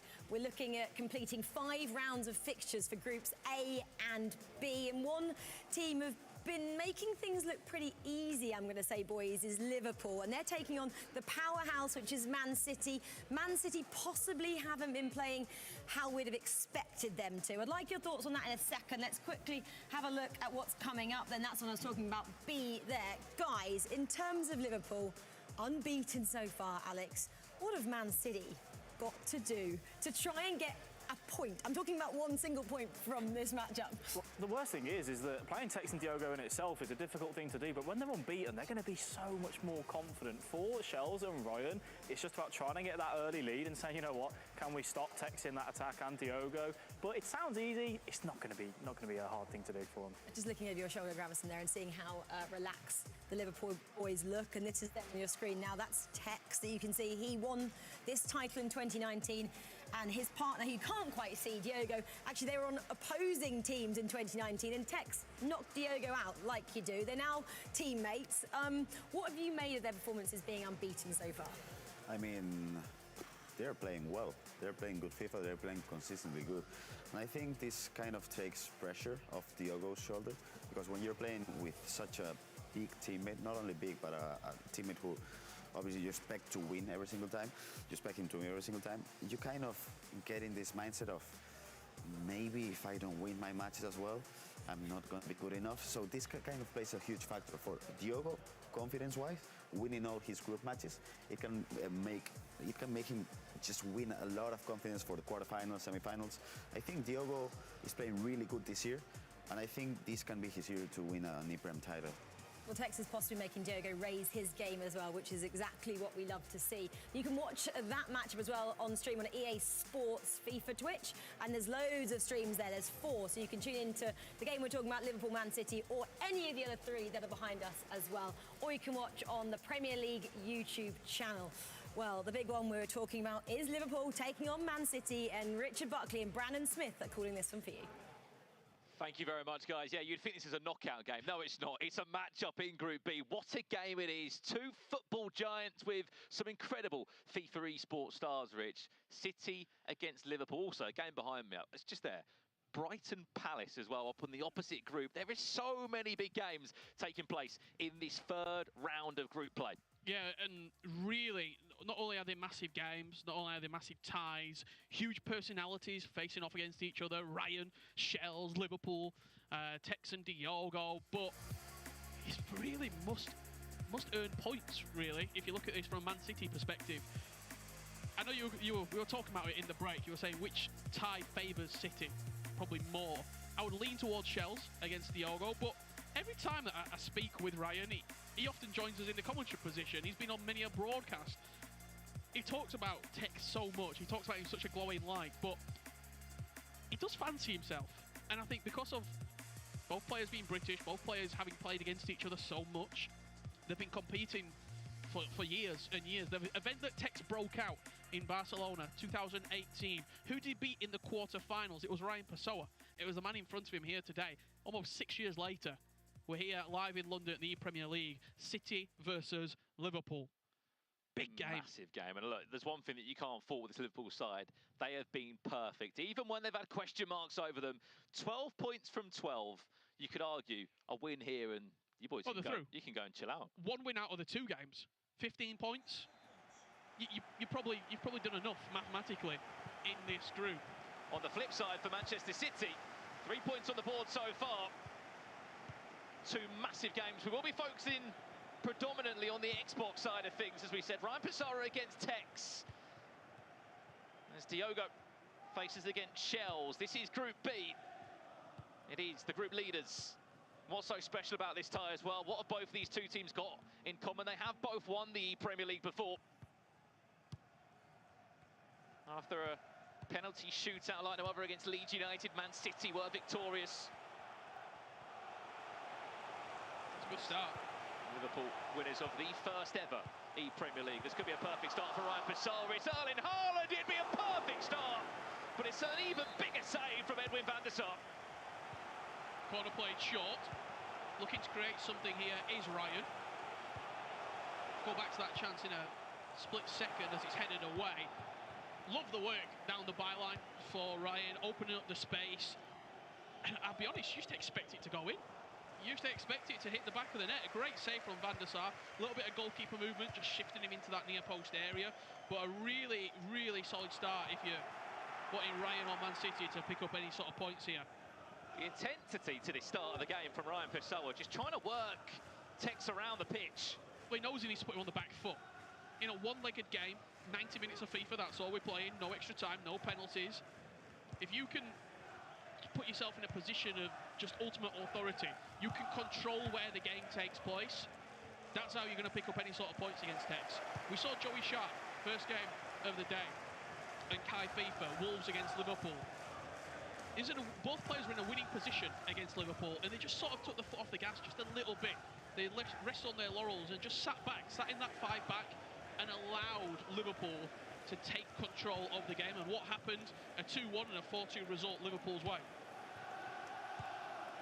Well, if you are joining us on Sky Sports and you're thinking why is so many different players playing for Manchester City, like the likes of Roebuck, Virgil van Dijk. We are playing on FIFA Ultimate Team. It's a game mode in EA Sports FIFA 23, which you are allowed to use icons and foot heroes that are from the Premier League alongside any Premier League item. You just see the way that this ball's been knocked about here. The wing-backs really high and wide. Emerson Royale, and on the other side it was Junior Firpo. There was the 3-back in Vidic, Vieira and Virgil van Dijk, and then those wing-backs high and wide, looking to stretch the pitch, trying to just create those little avenues, those little bits of space in that back four that's been deployed here from Tex, and Haaland, the lone striker, to put the ball in the back of the net. He came so close to doing so, in fact, in the first 5 minutes of the game. Liverpool, as we said, have been perfect so far. They've not dropped a single point in their opening 2 matches.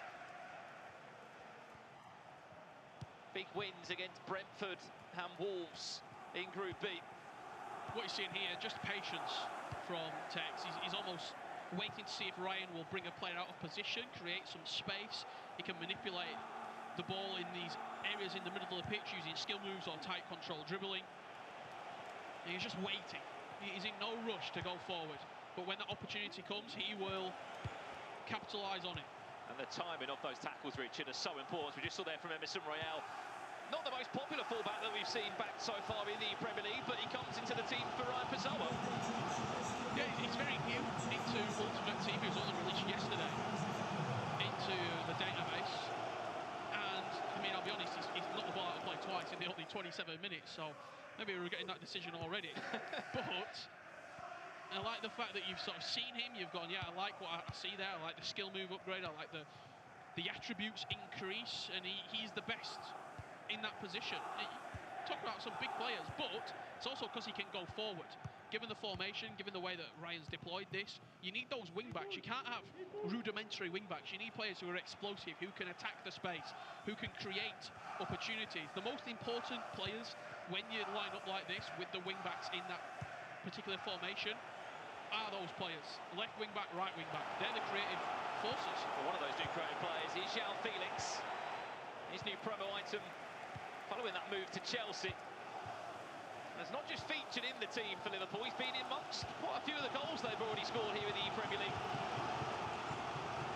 Expect this game to be played exactly like a chess match, waiting for one player just to make that mistake.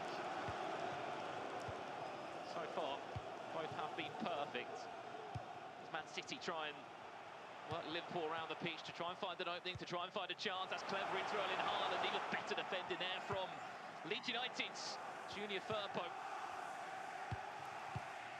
That's a long ball over the top. It's a route one pass. It's half defended there by Vidic. Another one of those icons that will be sprinkled across a handful of these teams. Ginola, pretty terrible there. I'm not too sure why he kicked the ball out of play. Something that Tex does so well, I don't know if you saw the run from Ruud Gullit. That was triggered by Tex. He wanted him to make the run into the box, but he never really had any intention of playing that pass. It was a fake out. It was the opportunity for, hopefully, if you were Tex, that Man City would pull a player out of position. It would open up a space, and then you capitalise on the space that was created from Tex making the run into the box. It's such small margins at this level. When you've got FIFA players who are in the top 0.001% of the country playing and competing. Surprised kept that in. It's where those opportunities are live. Just see here, Ryan just switching the ball from left to right. As you rightly said, Richard, trying to find the opening. Half-time, it is 0-0 on this Xbox game. As you just see, Tex and Diogo checking there for a quick chat at half-time. Half-time in the other match as well. Shells and Diogo both having a conversation there. Nothing to report in our featured match as it currently stands. One big chance fell for Erling Haaland, as you see Venny, a good friend of Ryan and coaching here. Former ePremier League finalist as well. Yep. Represented Southampton quite a few years ago and actually had a decent run, a top 8, I believe it was, for the Saints. Yes, really good performance. I think he lost to Grealish on his way before Man United made it to the grand final. Lots to be discussed there for Man City. There's so many different matches taking place right now here at the ePremier League. If you're wanting the full fix of all of the matches, twitch.tv/EA Sports FIFA. And that's where you can see the command center with all the different matches taking place from all of the groups. Group A and B in this early afternoon session, in the late afternoon. Group C and D. Yeah, 10 more clubs in action. Later on this afternoon, if you're a Spurs fan, Manchester United, Leeds, Chelsea, Leeds, the list goes on. 10 more clubs in action later on today. It's all happening here in London in the Premier League. Do stay with us. So many more games coming away as we get back underway for this one. Man City against Liverpool, 0-0 so far. Between a very well-known player in Tex, who has won this tournament before. A lot of FIFA fans or those that are new to this tournament will recognise that man. What he has achieved on the opposite side, Ryan Passoa has been part of this FIFA esports scene for such a long time now, has achieved so much in that time. De Bruyne. Back to Trent, it's just patience, it has to be. Both attackingly and offensively, and defensively, just neither player wanted to make that first move or make that first error. Is there an option in the box? Is there a cross in there? I mean, you have got the height of David Ginola. Great feat. Still so patient, reverse elastico, skill after skill. He tries to chain it up defensively. It was a really good interception from Van Dijk. When you were talking about the patience for Liverpool, but the patience defensively as well for City there. Ryan was happy, sitting deep, sitting in the block, almost, penetrating. I'm not going to pull a player out of position. I'm going to make it easy for you. And in the end, Tex just ran into the brick wall. Well, that will see many 0-0s here at the Premier League, and I'll be surprised if this one ended as one, but... One goal changes everything in this game. If Man City get that goal, Liverpool then change formation, they step on the foot, and they really try going forward. If Liverpool get it, you would expect Man City to come out of that back five, maybe go into something a little bit more progressive and try and get an equaliser. What we hear is actually 0-0 in the opposite game as well, Richard.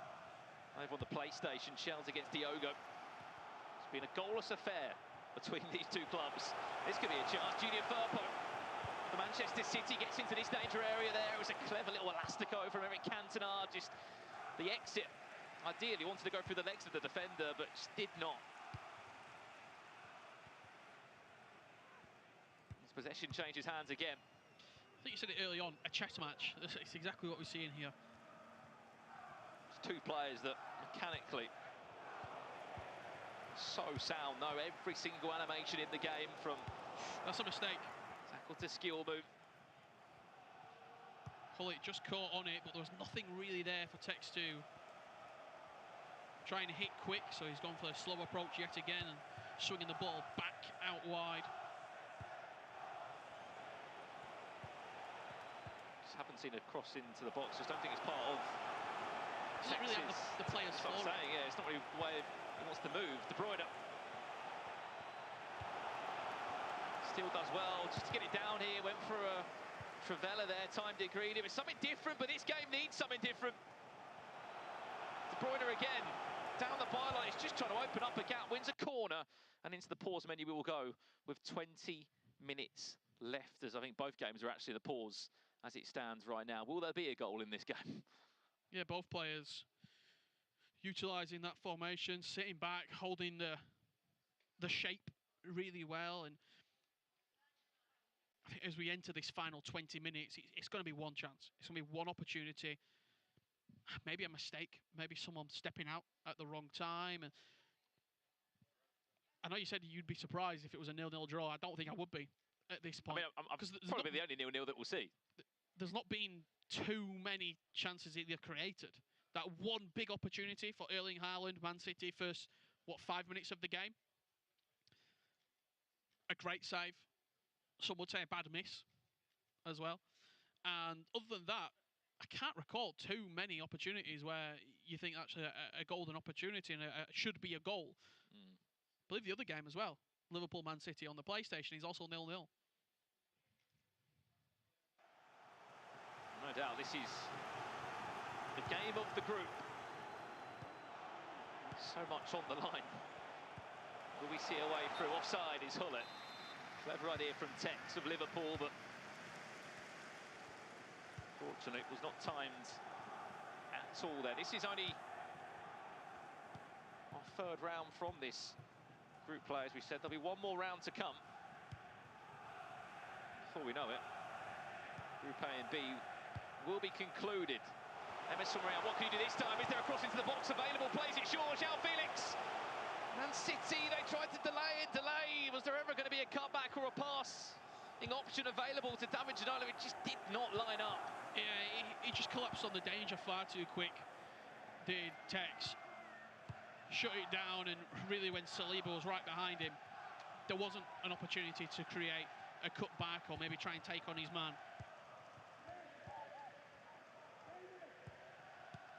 This is really a top tactical game between two players that just still are trying to feel each other out. Mentally, tactically, mechanically. Is there a way through for either of them? Haaland, is he onside? Ginola is. This is where Tex needs to get creative. Show us a spark of magic. Show us a big chance like this. David Ginola! That was that chance, and Tex knows it. Massive save from Edwin van der Sar. The space opened up. He just stepped out at the wrong time. Did Ryan, and it was a golden chance. Still is alive. One more pass. De Bruyne, he had an idea to get a shot away. Well played, Man City. Is there a counter potentially starting to take shape? Final 7 minutes. No. I mean, look, Rich, for being honest, 2 shots this whole game, 2 major chances, and just a brilliant bit of goalkeeper. He's Ryan here, playing for the last attack of the game. There's 5 minutes left to play.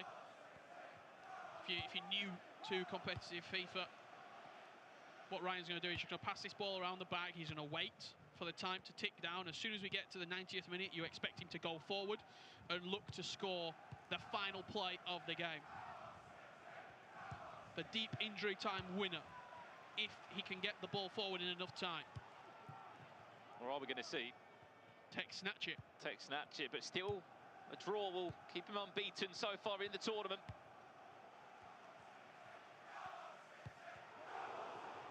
And he has won that ball back. Erling Haaland off the bench, claiming possession back. I think that's it. Seconds. Unless there will be a chance. One more roll of the dice for Tex to make something happen. There is an option in the box, but Emerson Royal is there. And that is going to do us between Man City and Liverpool on the Xbox. The points will be shared, 1 apiece. And Liverpool will actually not win a game for a change, which seems surprising. But look, that game didn't have much in it in terms of chances. If you look at the stats, I think you'll see 1 shot for each player. 2 big opportunities for both players. This is the live action of the PlayStation fixture right now. 5 minutes left to play. And it's Diogo for Liverpool and Shells for Man City. Previous winner, Shells. Is there going to be a winner from this game, or will it be goalless between these two? Remember that Man City, as it stands, will have 4 points on the board with that last result. It will be 5 with a draw here. For Liverpool, another draw would actually make it 14. Last chance, as we said. It'll be Liverpool that gets it. Diogo, 1 minute of added time to get that ball forward. To try and snatch 3 more points on the board. De Bruyne. And I think that's going to do us as well. Liverpool, Man City. We built the hype for it. We wish there was goals, but it is going to end goalless between the 2 players across both consoles. I mean, Rich, did you expect 2 0-0s? We knew it was going to be a tough one, but did you think there was going to be at least a goal? I thought there'd been a goal because we had chances. We had two big chances. If that goes in the first 5 minutes, we have a completely different story. Because Tex has to get back, he has to equalise, then he has to probably go and look for the winner. Did both players maybe just say, you know what, Liverpool's still unbeaten? Still, City's the only team to take points off them. 14 points they've achieved so far. On the other side of it, Man City come into this game, you're against an unbeaten Liverpool side, you're against a Liverpool side that's been flawless so far. 2 points out of a potential 6. It's not bad. You probably look at the positives rather than the negatives. It's a glass half full, not a glass half empty. Absolutely. I would say look at the highlights, but there really wasn't any from those games. So let's have a look at the group roundup of what happened around the grounds here at the ePremier League. And this is what happened across the board. As we said, it's only Group A and Group B underway. This was on the PlayStation, Aston Villa against Arsenal. Some of the goals going in from the games. The Palace-Brighton game. Looks like Palace may have had one of the last laughs there. Aston Villa maybe fortunate, but found a second in that game. Yeah, this was a goal back here for Arsenal just before half-time, but Aston Villa cemented their place with a 3-1 victory right there. Plenty of goals between Fulham and Brentford on the PlayStation. 6-3 Fulham were victorious. Over on the Xbox, well, where do we start? Crystal Palace taking a 1-goal lead there against Brighton. Aston Villa and Crystal Palace, it seems. Aston Villa and Crystal Palace having a good run of it in this next round of fixtures. The London clubs getting all the points as it stands, but that group is so tight. We saw it before, a ball was kicked in that last round. I think there was like 3 or 4 teams all on 6 points. Aston Villa, 5-0 winners in that game. That Brighton Palace game as well. Looks like Palace got the last laugh there. There's still plenty more games to come here in the Premier League. We are getting closer, though, to those closing rounds here in Group A and B. But for now, I'm going to pass it over to Alex and Kyle. Thank you, Brandon and Richard. I mean, plenty of games where we could have picked analysis from with plenty of goals, but no, we've stuck with Manchester City, Liverpool. We're going to break that one down. Alex, what did you like about that one? For me, it was 2 players showing a lot of respect for one another and kind of saying, we're going to take our time in that attack and have that little bit of patience. To break this one down for you, to start off with, we saw Ryan have that ball out on that right-hand side. Now, sending players on a run, the beautiful thing that we see here is creating that space in the middle. What you really have to admire is the footwork with Ginola, pulling the fullback out of position. You then got Kuhl out in that wing, you don't want him there. You lay it off back into the middle, and then we see Hullet, acres of space. This is top-level FIFA at the highest level, literally to perfection. What we want here is for Hullet to be moving over and De Bruyne to be moving over, but the change of tempo with Hullet, the first time pass, laying it into the 18-yard box, penetrating that, finding Haaland, and then the step-overs to find that space. That is the difference between maybe a casual player and a pro-level player, having that ability to just take that man on. However, we're not done yet. Tex, goalkeeper movement. Who moves a goalkeeper to the near post there? That's why he is one of the GOATs. And we do talk about, obviously, there was plenty of goals in the other games, but looking at those two going head-to-head, was it almost a case of them cancelling each other out or giving each other a lot of respect as well? Yeah, definitely. I think when you look at across the board with both teams, you know, we know Liverpool have started off so well, and City kind of saying, we just don't want to have a defeat here. If we can pick up a point against probably one of the favourites of the tournament, we'll be happy and we'll get our results in the next few rounds. Well, talking of results, let's have a look at our Xbox results from round 3. Brighton losing to Crystal Palace, 1-0. Crystal Palace, the top seed here out of all 20 teams. Aston Villa beating Arsenal 5-0 in that one. Manchester City, Liverpool 0-0 as we talked about, and Brentford beating Fulham 3-1. Right, let's have a look at our PlayStation results. Well, Crystal Palace continuing that winning form across the road on the next console. Brighton 1-0. Aston Villa 3-2 against Arsenal. Liverpool 0-0 against Manchester City, and Fulham beating Brentford 6-3, so 3 points each across both of those consoles. Right, we've got plenty more action coming up for you, so do not go anywhere. We're going to get straight into our round 4 fixtures at the ePremier League, and we'll see you after this break.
Hello everybody and welcome back to the ePremier League. I'm Samantha Miller and I am joined by the wonderful Alia Harvey, who is a FIFA player and caster, so she'll be giving you a lot of insight throughout the game.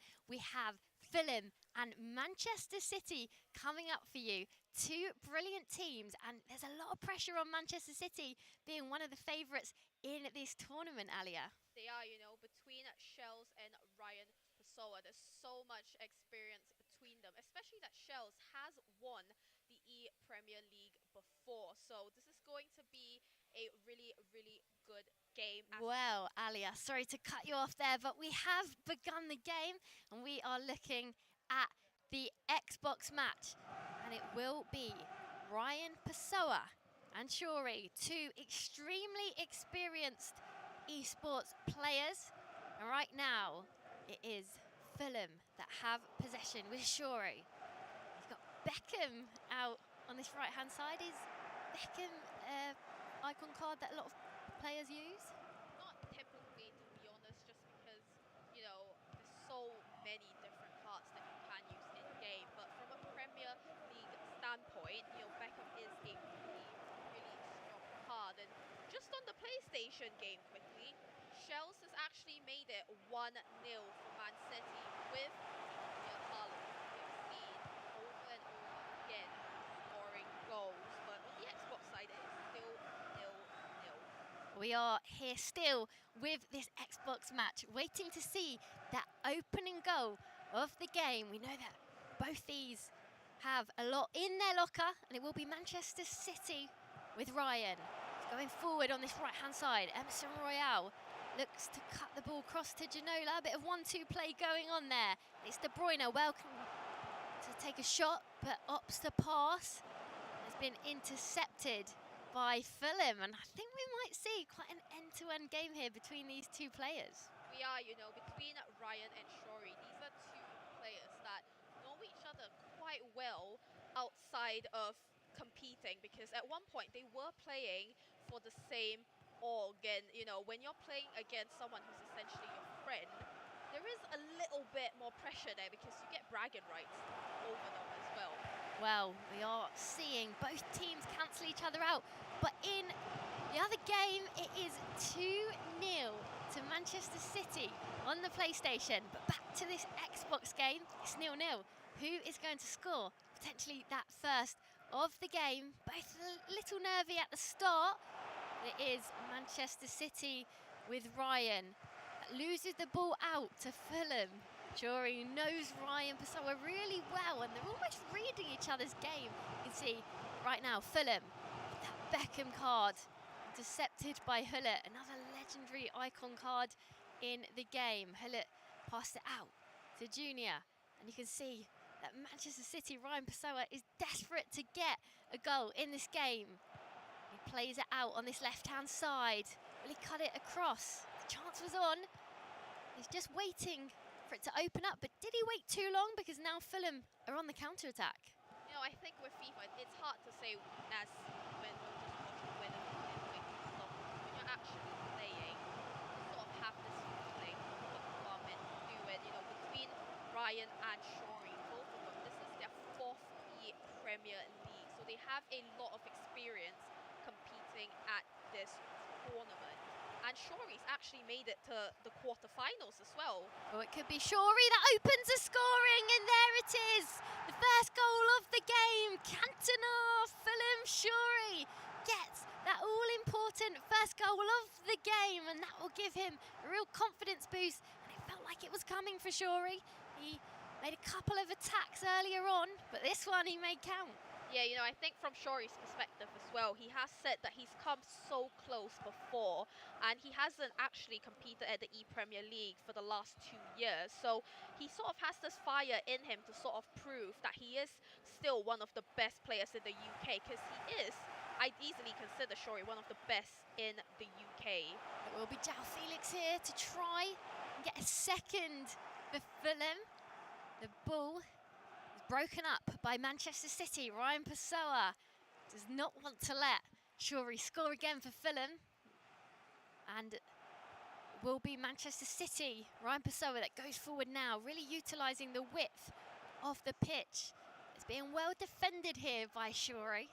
It'll be interesting to see if Ryan Pessoa can use all that experience he has to get a goal back. Plays it into Haaland, who holds it up well. Hullet to Junior. Will he get that equaliser? And brilliant defending there. Is Shuri known for his defending? I think he's just known for overall being a really good player. You know, I've watched Shuri compete and play so many different times, and Shuri is really good at his defending. And you know, every time I watch Shuri play, we don't have face cams here, but I just know Shuri sat there really calm and composed. He doesn't really react much when he's playing, which is a very, very good skill to have. There's not long left to go in this second half. Will we see second goal for Shuri before that half-time whistle? Finds Hullet in a brilliant position. Into the box, and there it is! The second goal of the game. João Felix, and it was an excellent finish in the box. Clinical. He scored just before that half-time whistle to give himself that cushion.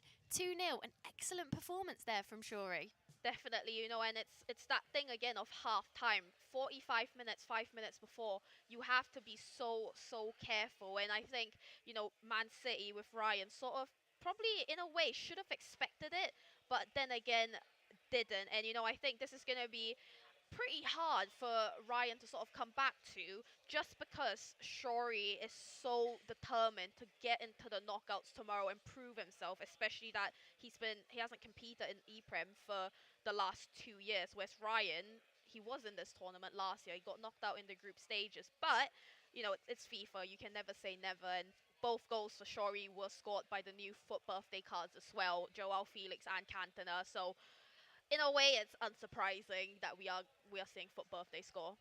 Well, Shells is a player for Manchester City that has won the E-Premier League before, and he said that he's desperate to be the first to win 2 E-Premier Leagues. There's only been one winner. There's not been someone that's won it twice. It'll be interesting to see if Shells can be that person. But like you mentioned, Ryan Pessoa, he's done a lot of casting recently as well as playing, and he'll really want to get himself back in the game. And we have kicked things off on the Xbox, second half. And it's in possession of Manchester City's Ryan Pessoa. And will he have that mentality to get himself back in the game? And you mentioned 2-0, really difficult scoreline to come back from. We're seeing Shuri full of confidence, just taking his time now to pass the ball about. Do you think Shuri could get a third here? I think so. You know, with the way this game is currently going, Shuri is controlling this whole game, and I think Shuri is a very calm player. You know, he doesn't really get too emotional, and he knows as well that 2-0, it is a dangerous scoreline to set on, especially with 45 minutes left in the game. But PlayStation with Shells has just scored another goal to make it 3-0, and we are really seeing that fire from Shells, especially that last year he didn't compete in the ePremier League, and he was very shockingly and surprisingly to basically all of us in the FIFA community that he got knocked out. So we're really seeing that fire from Shells. Well, we were watching Shells' first game against Southampton. He went 2 goals down, and he made an incredible comeback, 3-2. So that just shows how brilliant Shells is, and he can deal with adversity going on, and when he's down, he can get himself back in front, and that's why he has won this competition before. So as it stands in this Xbox game, it is 2-0 to Fulham. Ryan Pessoa looking for a goal, but Shells is running the show in the PlayStation game, and we're just going to have a look at this PlayStation game where Shells is currently winning 3-0 with Manchester City against Fulham, and Shells just plays with confidence and just has that belief in himself. But it's Fulham going forward now, and nearly a goal back. It's 3-0, and it's difficult to come back from 3-0. It's very difficult, but it's, you know, it's like we've said, we always have said with FIFA, it's not impossible. And you know, the opponent that Shells is coming up against with Sam, he is relatively unknown. This is him bursting onto competitive FIFA. It's his first time qualifying for ePrem, and you know, I think Sam is someone that people don't really know, and in a way it's his first LAN event. It's a massive tournament to compete for. The pressure can get to you, especially coming up against a champion. Well, we are going to be heading back to the Xbox game. It's just been a pause, but as it stands, Fulham are beating Manchester City 2-0. And the match will be resumed now. And will Ryan Pessoa do everything in his power to get back into the game?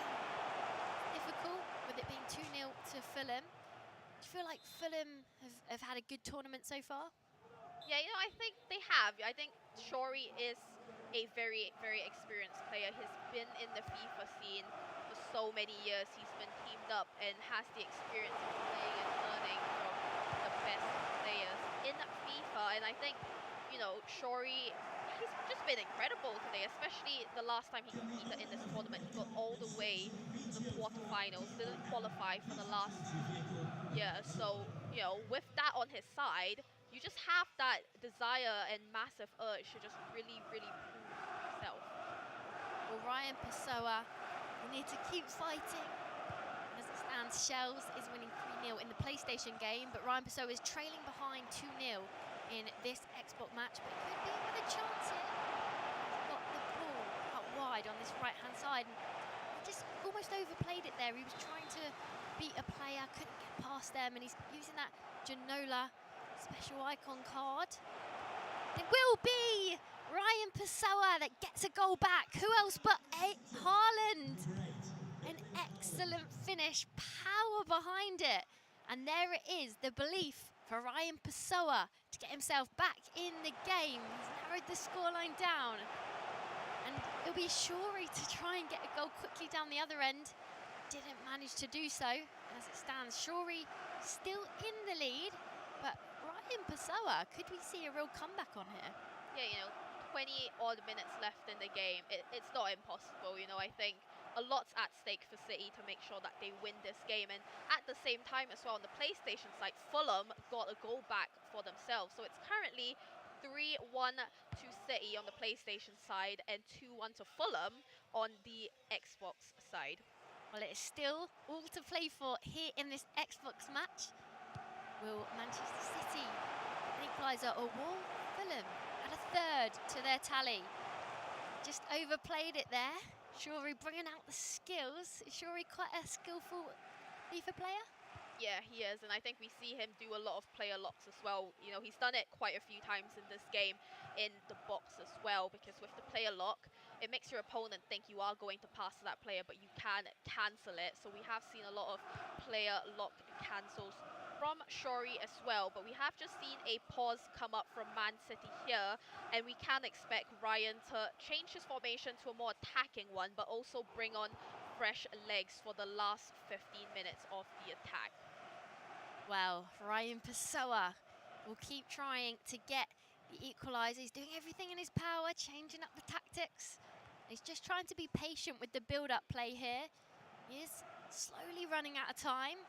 He could try and play for the last attack if he wants to just get the equaliser, or he could almost try and get the equaliser quickly and then go for the win. What can we expect from Ryan Pessoa? I mean, I don't think he's going to do it really, really quickly, just because you have to be so careful. If he gets countered, you know, Shorey can easily make it 3 for Fulham, but we are seeing here fresh legs being brought on for City, as we can expect. Well, in the PlayStation game, Fulham have got a goal back, and it's 3-2 as it stands. So another comeback could be on, and we're seeing some tight games now in this Manchester City and Fulham fixture on both the Xbox and the PlayStation. Some scorelines where they could all change in the last few minutes. Yeah, you know, I think we have casted a few of the games today, and I'm safe to say that this two matchups is probably one where at this stage of the game we don't know which way it's actually going to go, because 10 minutes roughly left on both sides, a goal can probably come. Well, when you've got so many experienced players all playing each other and working each other out, and we spoke about that. We spoke about that earlier, and we are back on the PlayStation game where it is Manchester City 3, Fulham 2, not long left to go. Interesting if Fulham managed to pull another goal back to get themselves a point, or Manchester City, it looks like they're trying to maybe go towards the corner here, or they play it into the corner. And And it is a goal kick. But we're back now with the Xbox game.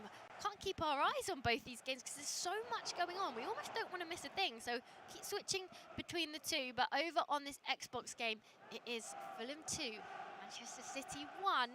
Shorey against Ryan Pessoa. You can see that Ryan Pessoa is starting to maintain a bit of composure now, but what he does need is a goal to get something from this game. Otherwise, it will be Shorey gets all 3 points. And it's De Bruyne out with Manchester City. Into Haaland. Goes back to Vieira. Vieira will spray it out wide to Beckham. And going to keep going here. And Fulham, will they maintain this lead? Trying to add another goal here, it looks like. Bursting through. Will there be a third? Cuts it back to Haaland. We see Shorey secure those 3 points. And on the PlayStation game, it's full time. There were some twists and turns. It ended 3-all. Unbelievable, Alia. You really have to give it to Sam. You know, he was 3-0 down, and that just really goes to show why you can't doubt the underdog. There's so much desire and fire in them to try and, you know, essentially prove themselves and to take away 1 point and still 2 off Man City. That's going to be very, very disappointing for Shells. That shows real mentality to come back and get a point and get things level when you're trailing. But it is full time over on the Xbox game, and Fulham, the celebrations there with Klopp and Haaland. It's really interesting in the esports Premier League. You can see that all different players and managers are involved. And there you have it. The Xbox game finished a win to Fulham, Shorey. And it was 3-all between Fulham and Manchester City on the PlayStation. And if you stuck with us throughout those 2 matches, they were absolutely magical. So much going on. But we are going to see now the Xbox replay. You know, I think this was a really, really good showing from Shorey. I think in a way we were sort of expecting Ryan to hold one back and, you know, to take a point off Shorey here. But, you know, Shorey just has that fire within him to really, really prove himself and, you know, to really bring his name back up within the UK scene. And we did see him walk away with all 3 points here. At one point, we did think City were going to pull it back. But, you know, you have to give credit to Shorey for holding up all 3 points. And to his partner, Sam, as well, for stealing 2 off of, you know, Shells when he was 3-0 down and brought it back to 3-3. Well, we are about to see the PlayStation highlights. Alia, take us through it. You know, this was a really, really good game. I think out of all the games we've casted so far today, this is probably the one where we were looking at both screens non-stop because we didn't know what was going to happen. And, you know, Shells did go 3-0 up in this game, utilizing that Haaland Team of the Year card. And we really thought at halftime this was Shells' game. City were going to take all 3 points here. But, you know, Sam being the underdog, his first ePremier League, we're just going to see all 3 of his goals that made him still 1 point from this game. The first one coming from that Joao Felix foot birthday. Incredible play, extremely patient and calm and just not panicking too much. That was the last goal that came in, a last-minute winner as well, which is extremely, extremely painful for Shells. Do you think that Shells will be disappointed? Because he probably would have expected a win under his belt, and especially to be in front and then let a late equaliser in. Do you think that will really get to him? I think it will do. You know, I think Shells has said that he really wants to prove himself this tournament, and, you know, you have to give so much credit to Fulham. They've taken 4 points out of 6 and only left City with 1 when we thought it was going to be 3 apiece. Well, Shells did actually say that Manchester City don't put any pressure on him. He puts the pressure on himself. I think having won the tournament previously, you're so desperate to win it again, to get that feeling back that you've once felt. And there'll be a lot of pressure from external people backing Shells and saying that he's one of the favourites to win this. But I think maybe it will motivate him after getting that draw to then really push on in this tournament. But we will check out the table and pause for a minute. Let's see what it's looking like so far. So we've got Liverpool expectedly top of the table. Tex and Diogo, 2 incredible FIFA players.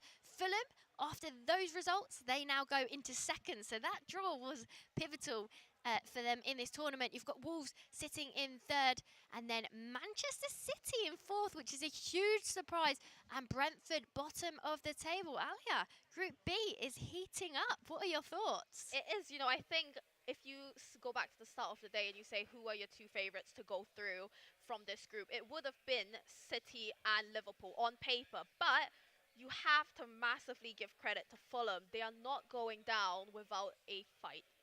Well, Liverpool are top. Will anybody be able to beat them? They are an amazing duo, but we will be taking a short break. We hope to see you back soon.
everybody, and welcome back to the ePremier League. I'm Samantha Miller, and I am joined by the brilliant Ellie Harvey, who is not only a caster but also a FIFA player, so we'll be giving you a real insight into the games. And today we have for you Wolves versus Manchester City, and this is a very interesting group, and we have kicked things off already in the PlayStation game with Manchester City and Wolves. But first, we are going to have a look at the group table. And as it stands, Group B, Liverpool sitting at the top. As expected, the brilliance of Diogo and Tex. We've got Fulham sitting in second. They've had an excellent tournament so far. Wolverhampton in third. And then Manchester City surprisingly sitting in fourth. Will they turn things around? We'll have to wait and see. And Brentford at the bottom of the table. Alia, surprising?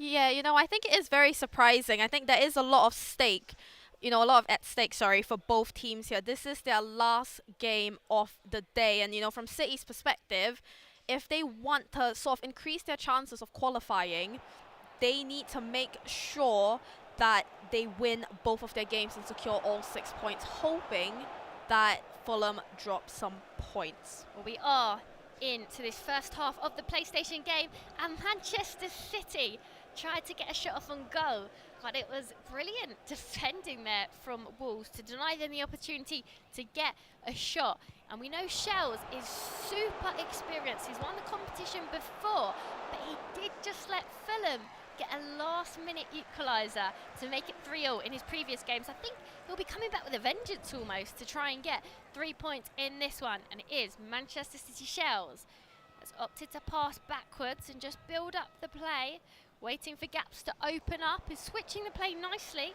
Will he get the opening goal of this game? He keeps switching the play. He's just trying to invite the pressure from Wolves. And so far, it's an interesting start to the game, Alia. Yeah, I think this is going to be a very end-to-end game. We've got Joey for Wolves and Shells for City. But Joey has competed in ePremier League before in 2019 and 2022, taking last year off to coach instead. So he has come back this year to compete again. And, in a way, he's going to have a lot to prove. He's had the experience of coaching. So it'll be one for us to see whether he can use his experience as a coach and how much that's actually going to help him against City over here.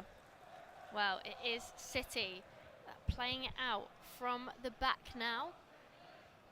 And it will be Manchester City who try and get a quick goal. But both teams cancelling each other out at the beginning of this match. And it almost looked like this kit was blue, but it's actually white. And Manchester City are in their black and red kit. And Wolves, what are you expecting from Wolves today, Alia? I think from this game in particular, I'm going to expect both teams to be, because it's their last game and essentially their last chance at trying to make it to the knockouts tomorrow, we're going to see both clubs be probably very careful, potentially a little over careful, and overthink it a little bit, but I think it's going to be very end-to-end. You've got two very experienced FIFA players coming up against each other on PlayStation. And, as at the minute, there hasn't really been much of an attack here because they are being so careful to make sure that they don't make too many mistakes that their opponent can capitalize on. Well, Wolves will try their luck to get the first goal of the game. Manchester City defending well. Is Shells a player that has it all, the defensive capabilities as well as the attacking creativity? Yeah, Shells is a very all-rounded player, which I think is a massive reason why he won the ePremier League a couple years ago. But just on the the Xbox side, we have seen Wolves, Kai FIFA, go 1-0 up against Ryan Pessoa. So Wolves as a whole at the minute have the upper hand here, but we are going to see if his teammate Joey can do the same. Well, there you have it, 1-0 to Wolves in the other match. But right here, we thought we were going to see Manchester City get a goal, just tried to open the space up in the box, but it was well defended by Wolves. As this game stands, it is 0-0 in the PlayStation match. And Shells has big boots to fill, but Wolves won't feel the pressure. And they just try and get a ball into the box and try and use the aerial capability. But in the other match, it's still 1-0 to Wolves. Alia, how are you finding the game so far? I think both games have been so close. PlayStation games are 1-0 up at the minute. So I think, it is going to be very, very tight between both games. Well, Wolves are currently 1-0 up against Manchester City. And it'll be big if Wolves can get the win here.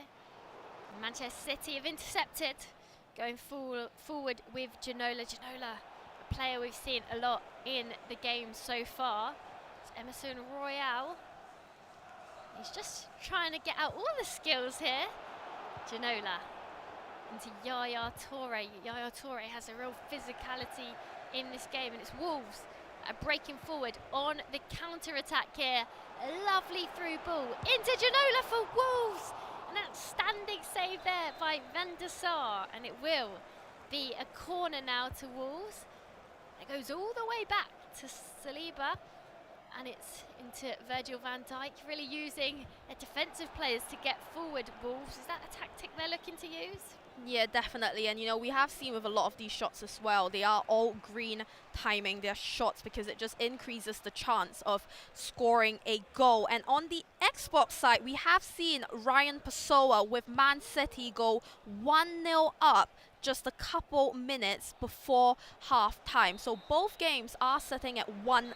Xbox 1-0 to City and PlayStation 1-0 to Wolves. An incredible start for Manchester City over on the other game, but this game, Wolves take the lead at half time. 1-0 the scoreline. Will Manchester City find a way back? 1-0 is a fairly easy scoreline to get back in the game. It is easy, but it's also dependent on, how the game is going.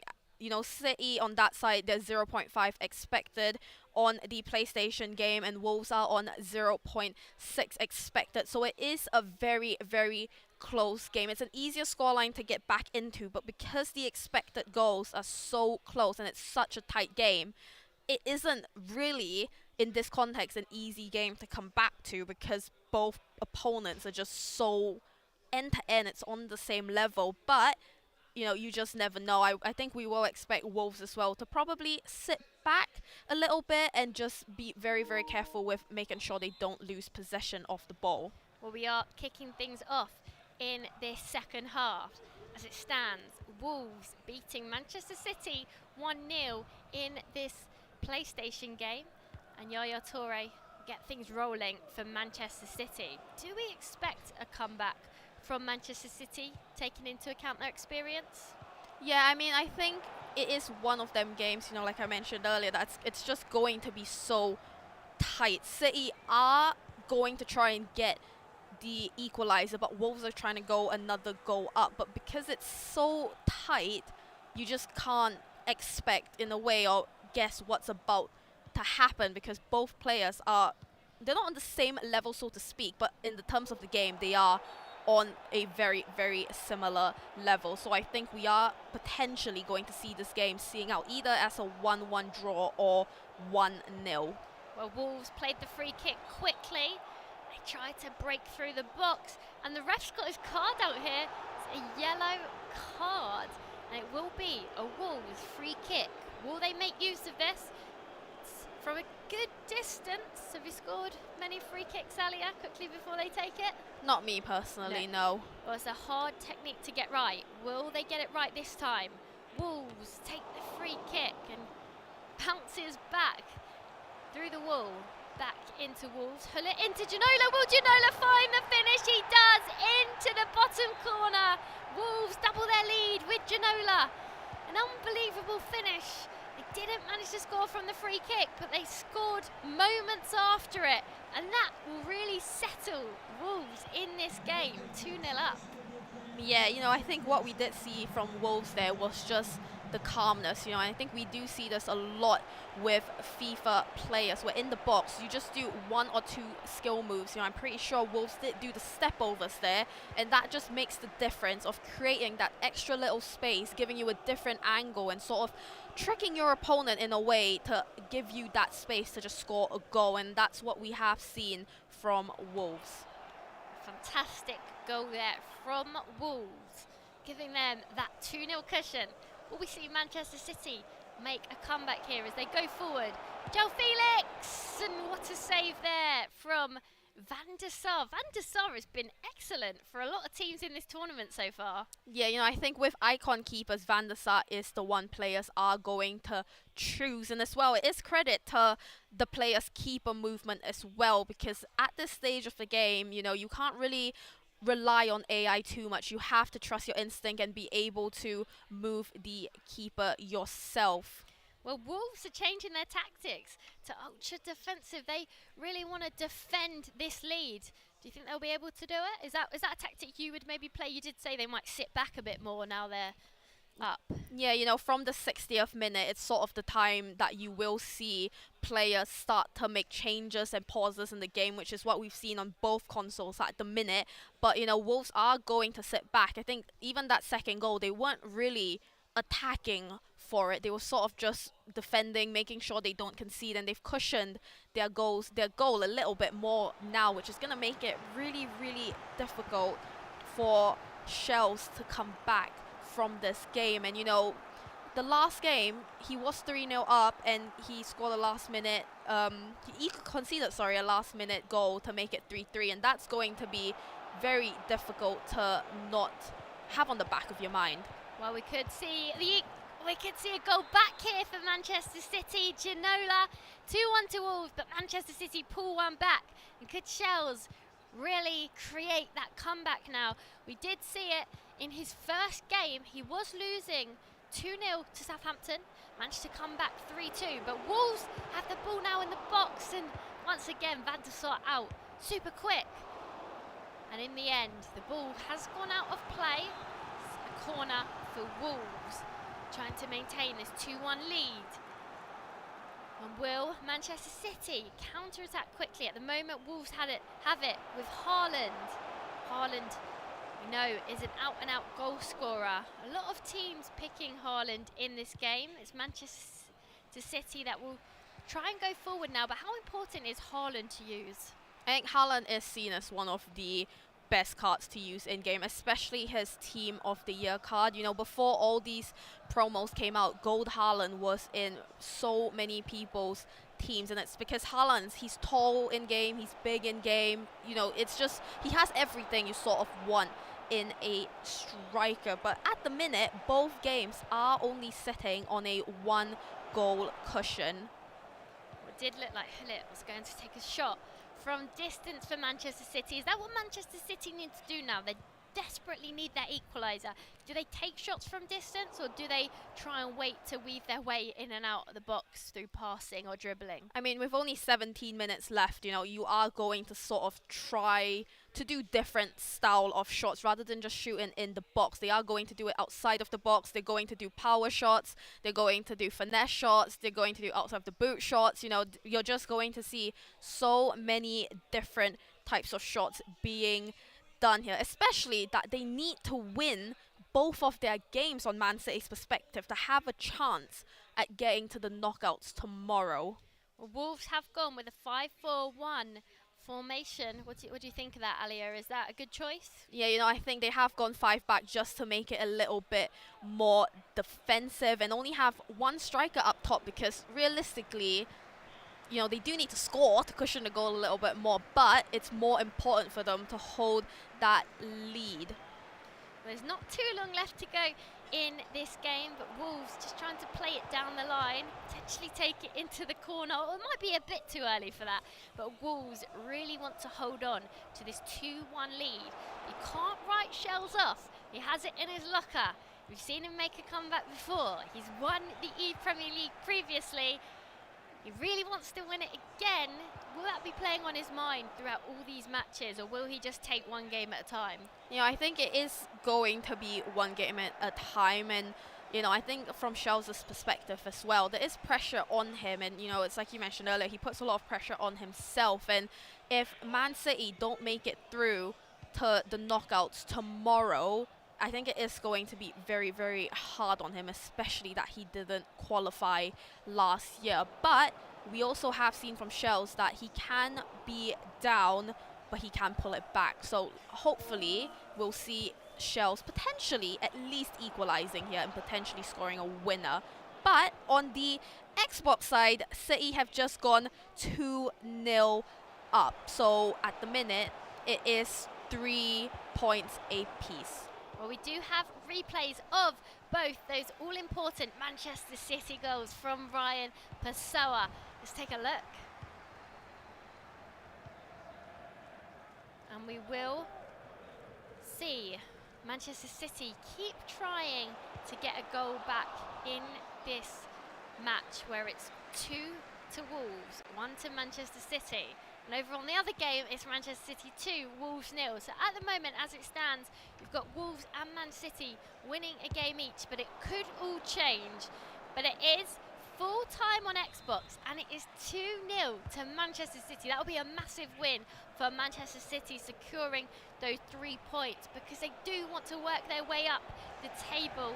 But for now, back to this match, and we've got Wolves leading 2-1. Can you see a last-minute equaliser from Shells? You know, I think probably not. Just with the way the game is going at the minute, Wolves are going to be so careful to make sure they don't lose possession, even though they just did.